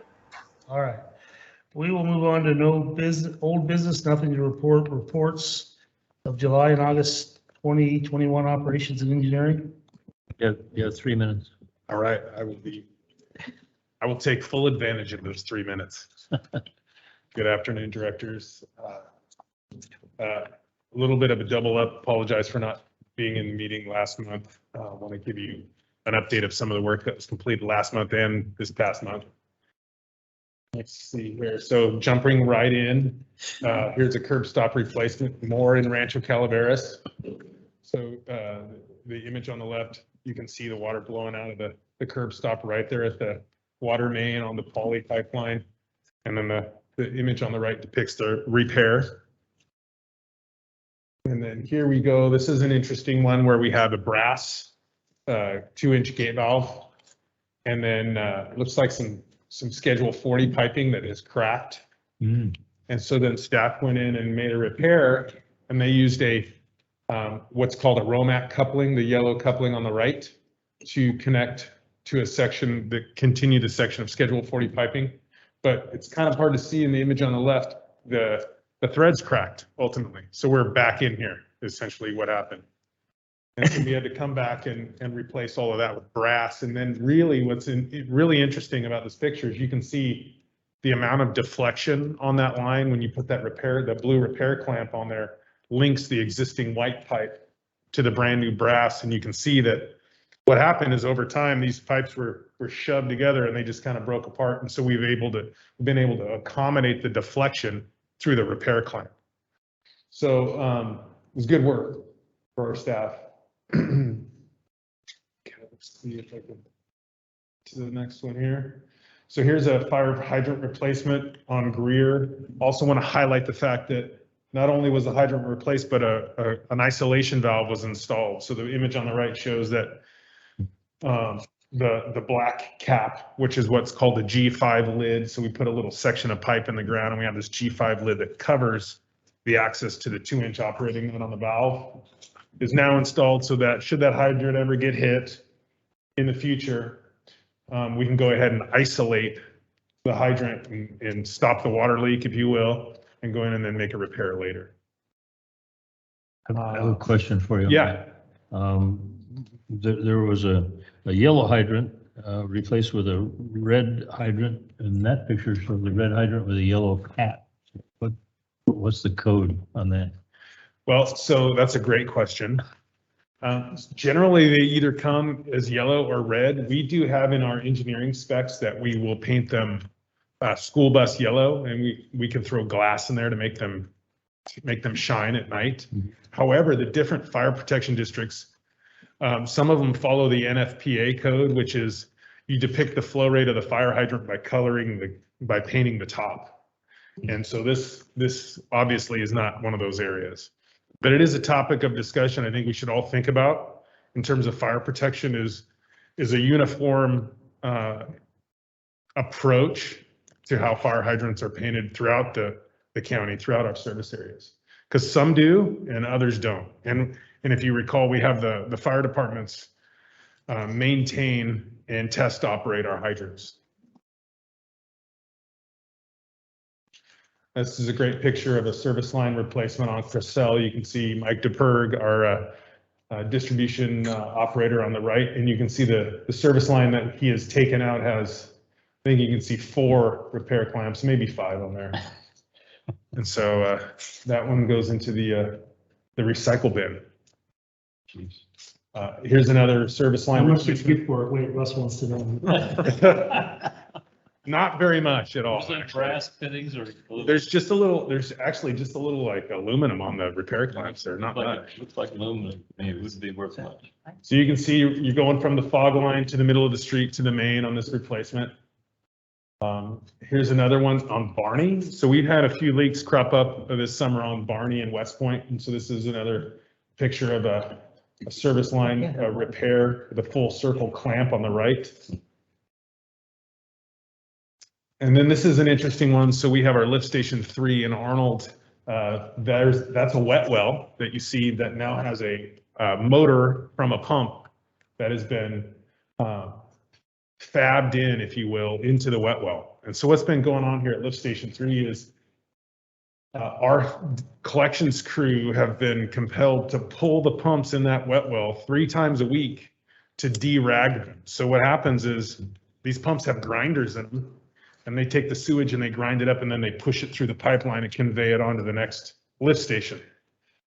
what's been going on, and we've sent out mailers, we've sent out informational, we've knocked on doors, we've snaked force mains, we've cleaned manholes. We end up with mop tops, Swiffers, rags, all kinds of fabric in this wet well. And so our crew just got into the habit of pulling the pumps every 3 times a week so we don't overflow. This is by Hazel Fisher School, by the Logging Museum. And so we ended up purchasing what's called a chopper pump. And this pump has the pump apparatus and literally a set of blades that chop the sewage in the wet well. And then we had to fabricate a housing so we could keep the motor above the wet well. So now this sits outside of the building. We'll now fence this. But we went from 16, 17 hours of pump operation because it would get a little bit bound up and be able to convey some of the sewage, and then there'd be rags and whatever stuck in there, and then we'd have to pull it, clean it out, and let it operate again. This thing operated 10 hours last week because it just grinds it up, spits it out, done, shut off. It's a great improvement. Isn't that interesting between the school and the logging museum? Well, there's an apartment complex up the hill too that comes, there's a cross-country sewer main, a couple of them actually, that convey sewage to this site. So yeah, it still makes you scratch your head. The Yeah. little kids wouldn't do anything like that. Yeah, we've struggled and this really got ahead of it. This is actually really helping, and it doesn't diminish those work efforts. We still don't want people flushing mop heads down the toilet. But at the same time, we're prepared to address them now. Did you have to go down into the hole before and get the equipment, bring it out and clean it up and then put it back in? Grab it with a crane truck on a hoist and then pull it out, wash it off as you're pulling it out, you're lifting it up and somebody else is hosing it down. And then you can get it out, set it on the landing and then flip it over. Sounds like a good story for the JPIA awards. You know what? That's a great point. I mean, you already got pictures of it and told the story, just writing it down and submit it. Yeah, that's a great idea. That's a great idea. It's always good to see our name in there, coming up with, even if it's an ingenuity type thing with the, Yep. this is not necessarily a safety, or there might be some safety issues in doing that work 3 times a week. Well, and also not having. Efficiency. Yeah. Oh, it's huge. And I mean, you can see too, the work that went in from Mike, our mechanic. There's welding up part of the housing and then the piping that you can see a little bit better on the right. That reddish orange thing is a check valve. And all that light blue is piping that our folks welded together and fabbed up in order to make this work. So that's a great idea. In the book in November. Yeah, we'll take advantage. At least it'll get not as yucky. It's definitely getting that right now. Holy mackerel. So this has been going on for a couple months. This is the Indian Rock filter installation project. So what these filters do, which you can see are these green boxes above ground, is replace a recirculating gravel filter that is in ground that has been failing. So this was all completed by our construction crew. So we purchased the filter technology from a company called Arenco, and then our construction and electrical and mechanical crew worked together to install. I can't say enough great things about all their work. This is Craig Canepa, our newest electrician, wiring up all the control wire for the system. So what the system does is it takes the septic tank effluent from the houses and then it recirculates it through a filter system. So in that green box is basically that green box has a closet full of curtains, shaggy white curtains that hang down, and that septage is sprayed over the curtains and it develops a biomat. And those critters that live in the biomat eat all the nitrates and the organics that live in the wastewater. And then these tanks recirculate it, and then based on a certain number of minutes, then they will push it out to the leach field. So they recirculate the water, allow it to clean itself essentially, and they push it out to the leach field. One of the problems we were having with the recirculating gravel filters is Indian Rock is really close to Coyote Creek. We were treating groundwater. There was a crack in the bottom of the filter, and you could go out there this time of year, last year, the year before, and it would be running all the time because there's so much underground water right there. Here's some images of Michael went out with us. I think it was it August, maybe late July, to the Sheep Ranch diversion. And we had the CAL FIRE crew clean the diversion. So we're ready for some field trips. It's nice and clean and open, but it's quite an eye opener when you hike back there and take a look. You can see the images here show the crew working, and the diversion on the right's nice and clear. And this is kind of what it looked like before. So it's just covered in blackberries. It's not hard to see. So they did great work, clean up the whole alignment. I think it's about a quarter mile back. So here you can see some pictures of the AMI project. So this is the DC repeater install. So the image on the left is the USDA sign. And then the image on the right shows a subcontractor using a hydraulic ram, a gas-powered hydraulic ram to hammer that square tubing or that unistrut into the ground. And then once that unistrut's into the ground, he comes out with basically a pole, another piece of unistrut, bolts it to it, and on the top is a small, approximately 15-inch long DC repeater antenna. So those DC repeaters take all the meter information and they convey it to AC repeaters, which we're going to have on our potable storage tanks. We'll have it on the railing, and it's just another antenna that sits on the railing, and it grabs all this unique meter information, and then it shoots it over to these guys, which are the antenna towers. So this is a 50-foot plus tower, takes all of that AC information, and there's 23 of these throughout the county that are going to push that AMI information into the admin building here. So you can see they tilt these up, they excavate, tilt these up into the hole, and then they do lifts of, I think it's 3/4- base rock, and they receive compaction on them. And you can see the little dump trailer in the front as they're taking the native out of there. And that's what the part of the AMI project looks like, and that's still going on. I think they have they're about half done. They might be more than half done, actually. And then this is just an interesting picture that you don't get to see every day. This is a bore pit from a unidirectional drill for a water main into the new gas station just outside of Arnold. So you dig a bore pit, and then you have a receiving pit, and then the pipeline is sleeved under the highway in a welded steel pipe, and then the water line travels on casters almost that sit in the middle of that welded steel sleeve. So if there ever is a leak, knock on some wood here, under the highway, it'll flow through the sleeve and it'll come out on either side. And we just had a little meeting in August, Michael and Bertha probably telling jokes about the bear that was on the playground next to us that we were trying to hold so. Thank you. Thank you, guys. Now, I had a question. Yeah. I know at one point I heard that Mueller was having problems finding people to work for him. Yeah, that's a great point. So there has been a staff of 2 working for Keystone for the past, I would say, about a week. But I think between district staff, between Mueller placing more ads, and between the website, we've been pushing the word out that Word of mouth. Keystone needs, they're looking to hire some people. It's a prevailing wage job. What are they paying? It's $55 an hour, How much? $55 an hour. 55.63. So grab your truck, grab your tools, and get ready to go. Okay. One installer, 29 meters. I think it was in 7 hours last week on one of the days. So Overachiever. Where are the replacements? the replacements are starting the furthest point in the system, Big Trees Village. No, I mean, the one they took Oh. out. So we have Just been, throw them away. yeah, In the trash. we have bins at the Arnold wastewater treatment plant right now that we're filling up with all the meters. And then we're going to bring those down to the warehouse and store them inside.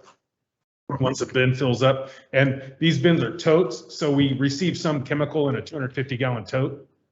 And we have a lot of these totes that sit out behind some of the waste treatment facilities. We've cut the lids off and they're in a metal frame. Yeah. And we're filling them up with old water meters. When you bring him down, he wants to get in the side of the buckboard. He's gonna hold the shotgun. Okay, yeah, that's great. I love that. Yeah. That's how we got here in the first place. I'm pretty sure. Yes, Great. Thank you so much. thank you. Good job. Good to know what's going on out there. Yeah, oh yeah, I can't. Cindy, do you have anything for Damon? No, but when you're talking about that, well, yes, I do. Another question. That cutter that you're putting in that pump, to cut up all the towels. I'll make sure I tell my guys about that. That was Yes. good information. Happy to talk to them in detail about it. Thanks, sir. Good Thank job. you. I'm curious about that design. I mean, you got the pump up here, has a shaft going down to the bottom of the wet well. Is there a bearing or something down at the bottom that keeps the thing from Yeah, oscillating? there's a stabilizing arm that holds that, in place. It's really interesting. And I'll send you some links to some YouTube videos where they put like all kinds of weird objects in this clear wet well, basically, and they chop it all up. So mop heads and dolls, Oh, Levi's, whatever you might find in a manhole. It's pretty interesting. We're gonna cover that piece of equipment though? What's that? Are we gonna cover that or is it? We're gonna fence that. Yeah, yep, exactly. We're gonna fence and cover that whole area off. Yep. Do you recall what that thing cost? The pump, so there was electrical improvements in the pump, all told just under 17,000. oh, that's not bad. don't Not, think I mean, so. in considering, What you're crew, thinking. yeah, right. Yeah. Hmm. I do have a question. Yeah. You have the Operations and Engineering Department's report on page number 2. This Yes, is what I thought was most interesting, the water production district-wide 1,000,000 gallons. right.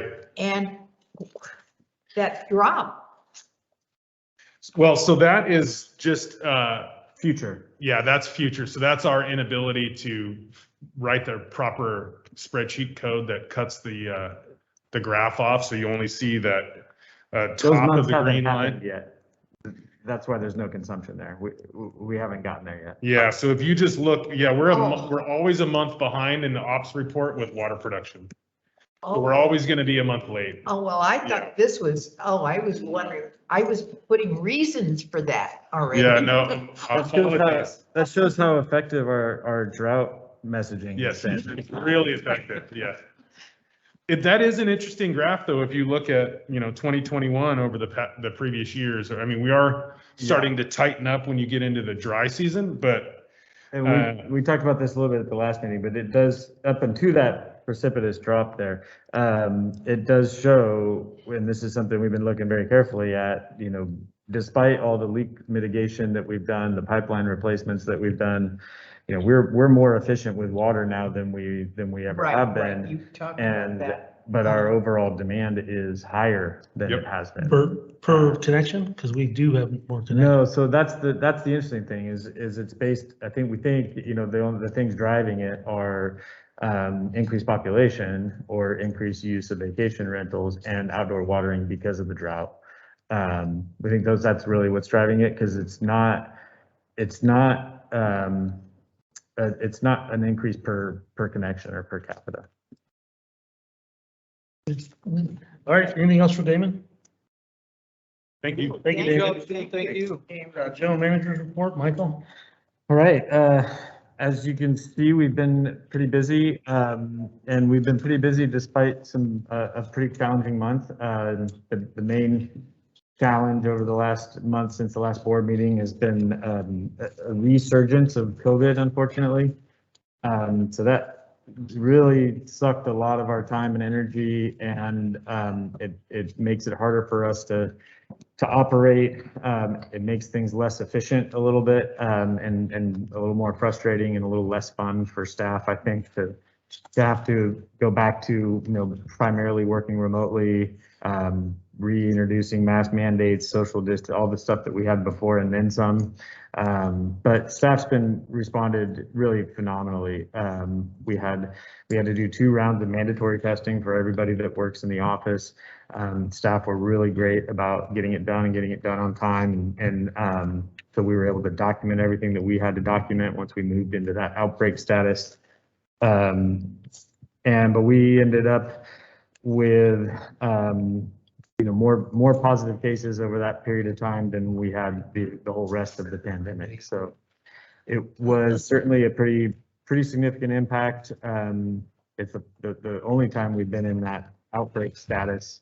But staff really responded remarkably well. So it's been a strain, but also a learning experience and just highlights how dedicated our staff are and how hard everybody works. So we are technically out of the outbreak window. The outbreak window is 3 positive cases within a specific exposed group over a 14-day rolling window. So we left, as of yesterday, there was a 14-day period where we had fewer than 3 positive cases for the first time since it started. And so, but we're not just flipping a switch and resetting back to where we were. We still have some precautions in place, and we're gonna re-emerge gradually, just in light of the community spread that we're seeing right now. We did have some staff that were really sick. And there's difficulty getting access to healthcare at this point if you're in that situation. So we're still going to be really cautious until hopefully this surge will run its course, and we can hopefully open up and relax a little bit more. But we're not there yet. We're not out of the woods yet. So before I go on from that, any questions about COVID status or our precautionary measures or concerns on that? How's our county doing? How are we in relationship to our county? We weren't unique in that. We had conversations during that outbreak period. There's an outbreak manager at Public Health that we were talking to, and they were seeing pretty much the same thing that we were experiencing, which was a huge spike in positive cases, a huge spike in hospitalizations, and that was throughout the county. So it wasn't unique to us, but it certainly hit us harder than we had been hit before. Next topic, we talked a little bit already about arrearages, I want to thank Rebecca again, because once we started having some discussions with the water board staff about the situation that we were in and the direction from our board, which was, do the financially responsible thing and submit our debt to the tax roll, but at the same time, do everything we can to recover assistance for our customers. Rebecca really ran with that, and water board staff responded, and they were reaching out to her for advice on how to implement it and how tax rules work, and how, getting into the mechanics of how we can document that the assistance that we receive still makes it to the ratepayer, even though we also were paid through the tax roll. And once she was able to enlighten them on all of those things and explain to them that yes, indeed, we'll send that money to the customer. We're not double dipping, and we can document all of that. The water board in their final, as they rolled out the program, because the legislation was pretty sparse as far as what they had to do. And they had a very tall task of turning it around very quickly and implementing a statewide program to spend $1 billion in a couple of months without a whole lot of structure in the statute. And so once they rolled that out, it included what we had asked them to include, which is that we're still eligible to access those funds for our ratepayers. Great. So we will, and that's the survey that Rebecca mentioned that she's working on right now, which is true to form for the water board. We have to give them credit where credit is due. They listened and they were responsive, and they incorporated our concerns into this program, but the documentation is a challenge. So spending a lot of time responding to the survey that they put out, but that survey is critical because that's how they're going to determine what the statewide arrearages are and who gets how much. And this is the first round, which is just water. And if there's less than, I think it's 965 or 985 million statewide, then you get 100% of what you request. If there's more than that, then it's proportionately distributed. If there's any money left over, then they'll do a subsequent round, another survey for wastewater arrearages. But right now it's just for water. At the CSDA concert, I went to a breakout session on this also, and they were talking about late fees that may not be able to include our late fees or late fees that any collector charges us. And I don't think we have any collector, but We have to wait publicly. So the late fees will not be included in the state's reimbursement. and then if the state has less than 985 million, then there's money left over for wastewater possibly. Right. To me, it's a mystery Wastewater bills. why this administration does not see, they don't place an equal value on wastewater services they do on water service. And I would, maybe the governor needs to spend some time living in a community that doesn't have a sewer system. Right. I think they're equally valuable and it should have all been included at the same time. There was a lot of pushback from the governor's office to even include wastewater at all. And so That's, it was included, doesn't but it's make included sense. sort of as an afterthought if there's money left over, but it's, it remains to be seen whether we even get there, or whether at that point, even if there's, some money left over, if it's not a substantial amount, I think a lot of us will probably just opt out and I don't know, we'll have to see where it ends up.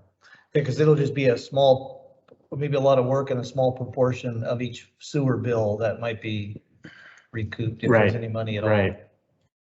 Yeah.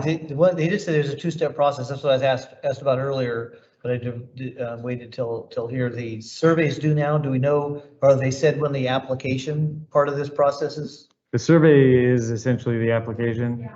So, and the statute requires them to start cutting checks by November 1st. Well, they said there's going to be a second step then you got to fill out an application. That was pretty clear. That's not in the guidance at this point, so really it's the survey. And so the survey is going to include residential and applicable commercial properties that have defaulted, that have balances. The balances had to have been incurred from March.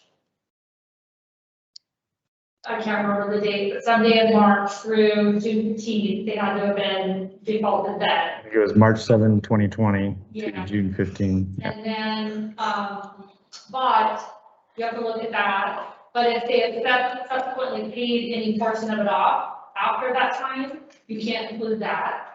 We cannot include any past dues, and the terms of the grant is that if we submit for the arrears program, we have to waive those past due fees.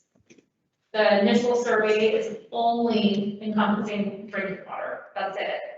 And then if there is adequate funding later, then we would have to do the survey again, but only as it pertains.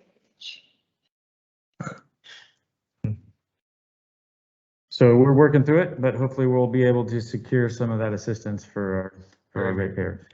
Good job. The next update, not a whole lot to update on drought, other than it's still here and getting worse, and nothing that the state has rolled out at this point is surprising us. We know we're 100% dependent on stored water at this point for all of our service areas. We're still, we remain in stage 1 as far as our drought status goes, still voluntary reductions, but we've done a lot of messaging. We had another meeting with Calaveras Conserves a week ago, so that we're coordinating messaging and making sure that we're consistent with other agencies. And Jessica's done a great job of rolling out, new information and fresh information, so that it's not just this, the customers aren't just seeing the same thing all the time, and coordinating with the other agencies on that. So I should mention, it is a tremendous additional workload for Brad is on the water reporting side. So Brad and Jeff Meyer and Dave Cameron have all been involved in that, getting water data from NCPA and from MID and from our other partners, so that we can maintain our monthly reporting requirements as opposed to annual. So there's just a lot of additional documentation that goes along with drought. Since the emergency regulations passed. We'll keep up with it. We had an Eastside GSA meeting, was that Friday or the Friday before? Geez, it's all blending together. And more progress there. The big announcement at that meeting was Walt Ward, our friend in Stanislaus County, will be retiring again. In effective January, I think he'll stop work at some point in November.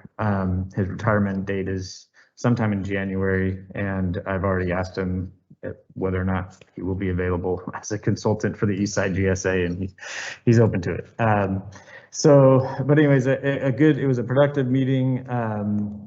Walt shared with us some governance documents from the Turlock Basin GSA, which we have a lot in common with. It's a multi-agency GSA. Like we are, it started out as a less formal structure and has since created a joint powers authority and has even already gone through the Prop 218 process and established a source of revenue to fund GSA activities. So that's a path that we've discussed within the Eastside GSA. There's still some reluctance to go that route with some of the member agencies, but I think we continue to make progress as far as coordinating with each other and moving down that path. So whether it ends up as a JPA or just a more robust MOU, we're working on updating the MOU and the finance provisions within the MOU. That all remains to be seen, but it's helpful to have this other agency that looks a lot like us to see, to have them go through it first and we can learn from them. So it should be interesting to get the reactions from the other agencies from that information that was shared. So no significant updates on that front, but more to come before long, I'm sure. The Aqua conference is coming up, so hopefully you all have received those messages. The word from Aqua at this point is they are still planning full speed ahead for an in-person conference with COVID precautions in place and an online option. So they're doing parallel tracks. But keep an eye out for more information on that front. Damon showed the picture of the Ebbets Pass Town Hall since our last board meeting. It was very successful, I think, as far as numbers, slightly smaller than the Copper Town Hall, but the Bear, I feel like counted for that made up for the it makes up for a lot. people. Yeah. No one was harmed. it. It's one of Bertha's constituents, so Yeah. we have to represent everybody. Probably wouldn't have been there. And no one was harmed. That was the best part of it. So let's see. I want to also mention not only all this phenomenal work that Damon and his staff do, but as you all know, Damon is also an incredibly effective public speaker and communicator, and represented the district at a few things recently, but most recently the Connor Estates HOA. I wasn't able to attend that meeting, but as we know, there's some there's some customers that have had some challenging questions for the district for a long time from that area, and the response that we got from them was just really positive feedback that Damon was able to handle all their questions.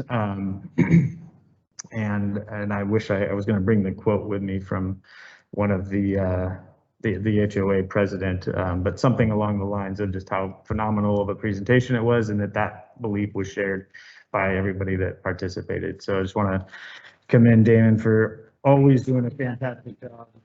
Good job, Damon. Representing the district. The last thing yesterday, so the Norfolk inspection, Norfolk project dam safety inspection is underway right now. Not just the Norfolk project, but also the Upper Utica project. So Alpine Union, Utica reservoirs, and then our facilities on the Norfolk.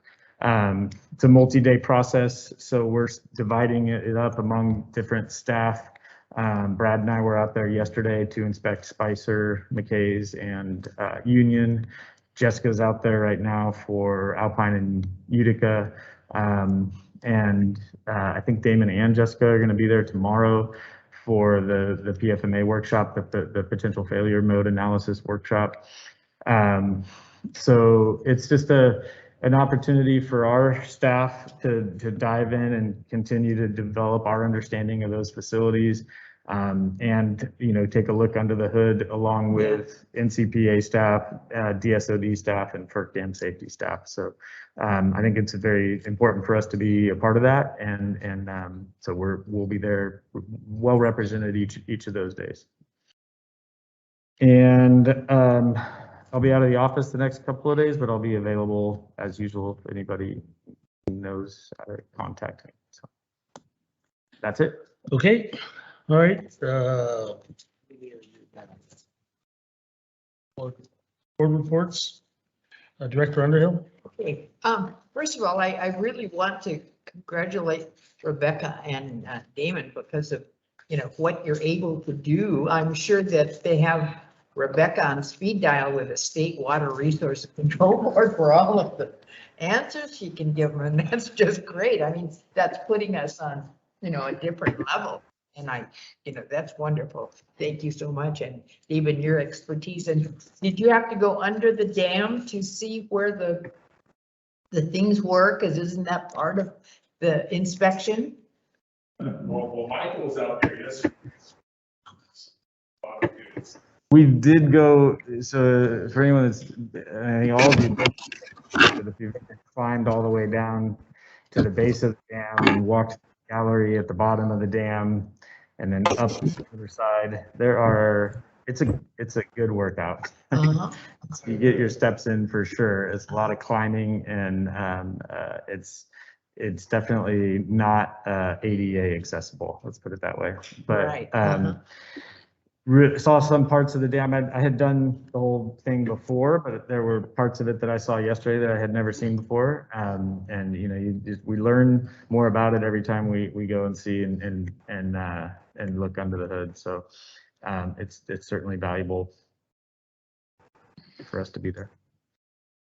Okay, well, it's quiet up the hill. The major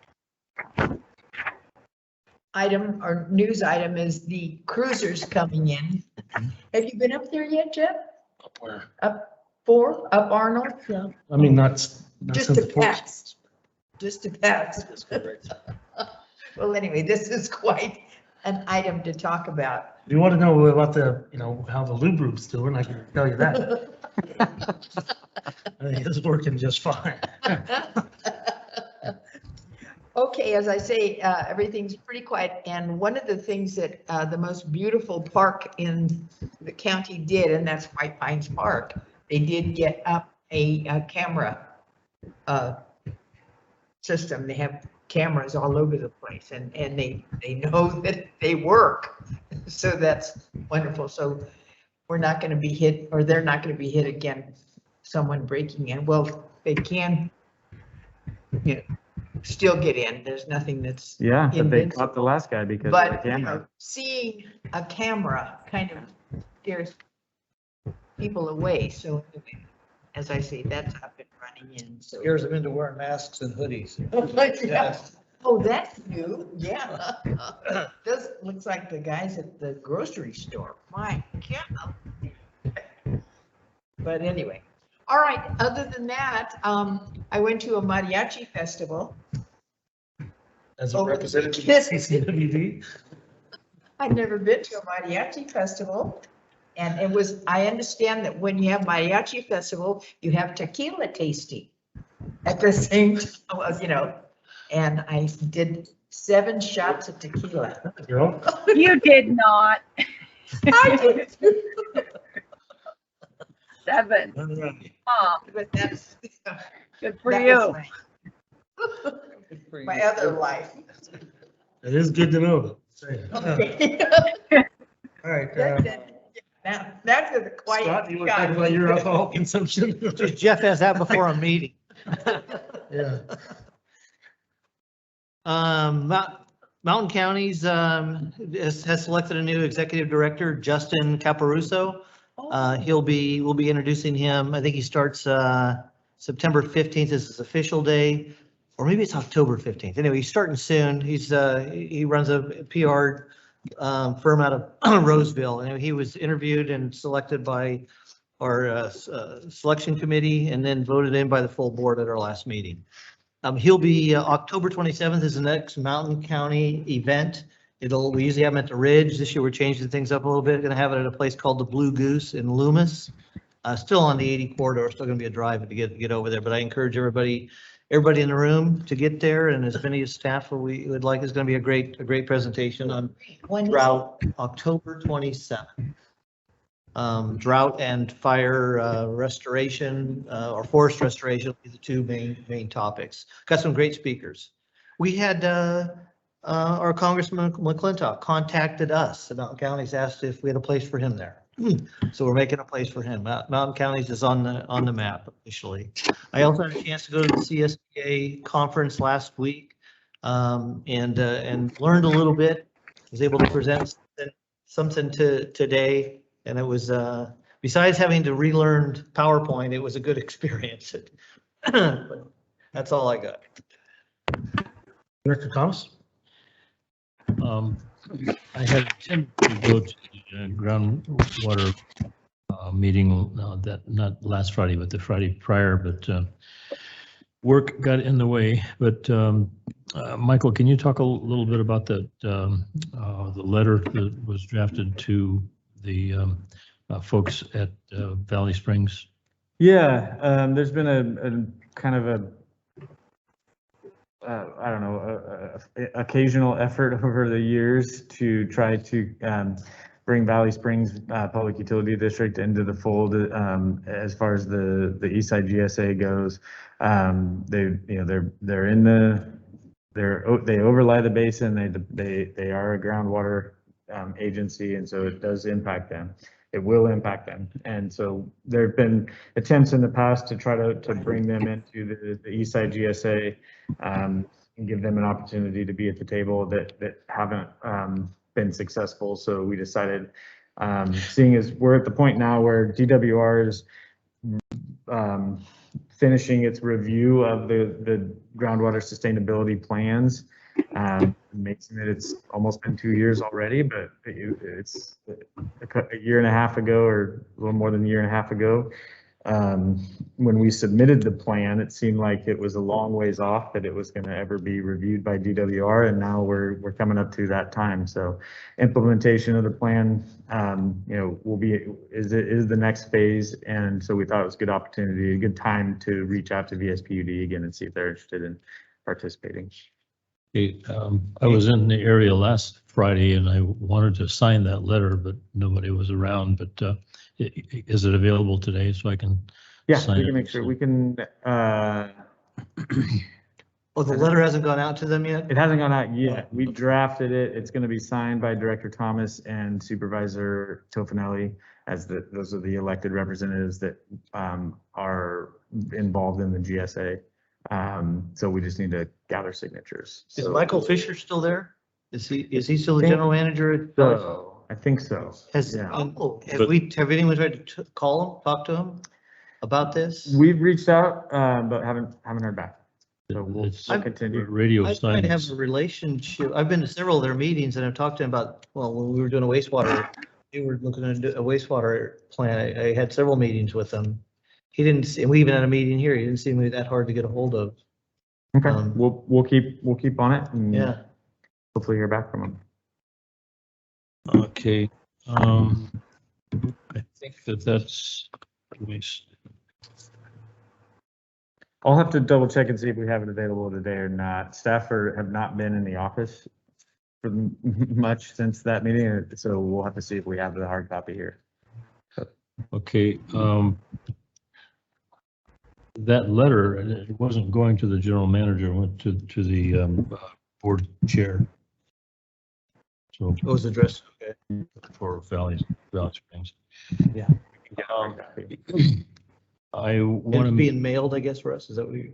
yeah, Okay. return receipt requested, I think. So, because they've been kind of radio silence over there. The the Calaveras County Parks and Recreation Commission has been scrambling. Apparently, the major project that we recommended that would get funding for the Prop 68 monies was hanging by a thread, and there was a meeting yesterday that it required that the school district actually donate the land to the who wanted to do the railroad flat improvements to the facilities up there that the school district had abandoned. They had a fair market value assessment or a value of $125,000 or something, and the monies that was available in Prop 68 by clear words in the documentation, it couldn't be used for purchases. It was only for refurbishing and things like that. So I think that there was a meeting yesterday of the school district board, and I've been told that there was perhaps 3 votes that they would agree to donate the land. So take that off the table. So we were going to have to scramble to try to find another source or another project to give $300,000 to, and I'm hoping that I'll be able to report next time that they salvaged it, but maybe not. So did you say that Brad is not here today? He's not here today. Okay. Can you communicate with him to find out if that letter is here? I'd like to I get it just signed. emailed it to Becca, so we'll get a hard copy ready for you. Okay. 2 hard copies.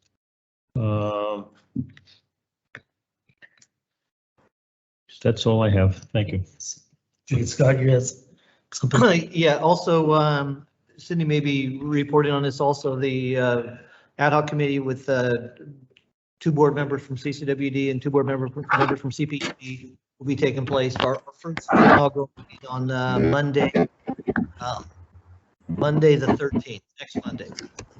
And also October Blue Goose, or the Mountain Counties event at the Blue Goose on October 27th is a Wednesday, and we have a CCWD meeting scheduled for that day. I've talked to you, Michael, already about getting that changed, our meeting changed, so that we're able to make it. So hopefully we'll Yeah, so we're gonna look at what, as it gets a little bit closer, the agenda items that we have and see if we need to change it or if we can do without that one or how we want to handle it. Okay, thank you. I'll be Hey, talking- Cindy? Yes, sir. Really, the only thing I have to say is the IRWM meeting for T-Stand has been canceled for this month. So they'll put everything in one meeting in October. And then Scott mentioned about the ad hoc. So that's it. Okay, I just want to report I will be beginning to be out of the office in, I believe, October 14th at the latest. I don't know if it's gonna, You have an office? this office, yeah. October 14th and most likely in November around the same time, but I don't have that. I will be in New Mexico from the 16th to the 20th, couple days of travel on the front side. So I don't think, it may not conflict with our board meeting or not. I'm not sure. Hopefully not. Well, Jeff, since you said that, I am going to be out of the office October 15th and not returning until November 3rd. I'll be in Texas, but I was planning on attending the meetings via, the Zoom stuff if it's available. Are we still under the guidelines that allows that? We are, but not for very much longer. Okay. I just want the board to understand. I mean, that's great and we should do that, but I'm sure staff will tell us as soon as it happens. But if we go out of this COVID protocol, you actually have to post your agenda in a public location. And I mean, I even tried to do that from an airport one time, but because it wasn't posted in advance, 24 hours in advance, it couldn't be done. So And you were inside the security Well, area. As I'm looking at the calendar, it looks like if I can't do it on the online, I would just only miss the October 27th meeting. And then the finance meeting, we could reschedule. well, I'm sure staff will let us know when it changes, and what the new protocol, or what the old protocol, yeah, because it may change. It Yep. changed or it hasn't. There were multiple legislative proposals on that front that did not move forward. So, once the next government entity. Won't Larry Elder have some influence on that decision? He might. Probably not. Okay, we're gonna go to adjourn into closed session, conference with legal counsel, anticipated litigation, significant exposure to potential litigation, government code 54956.9, and also 9B, conference with real property negotiators. Is there any public comment on our closed session? Seeing none, we'll take a recess and we'll adjourn into closed session.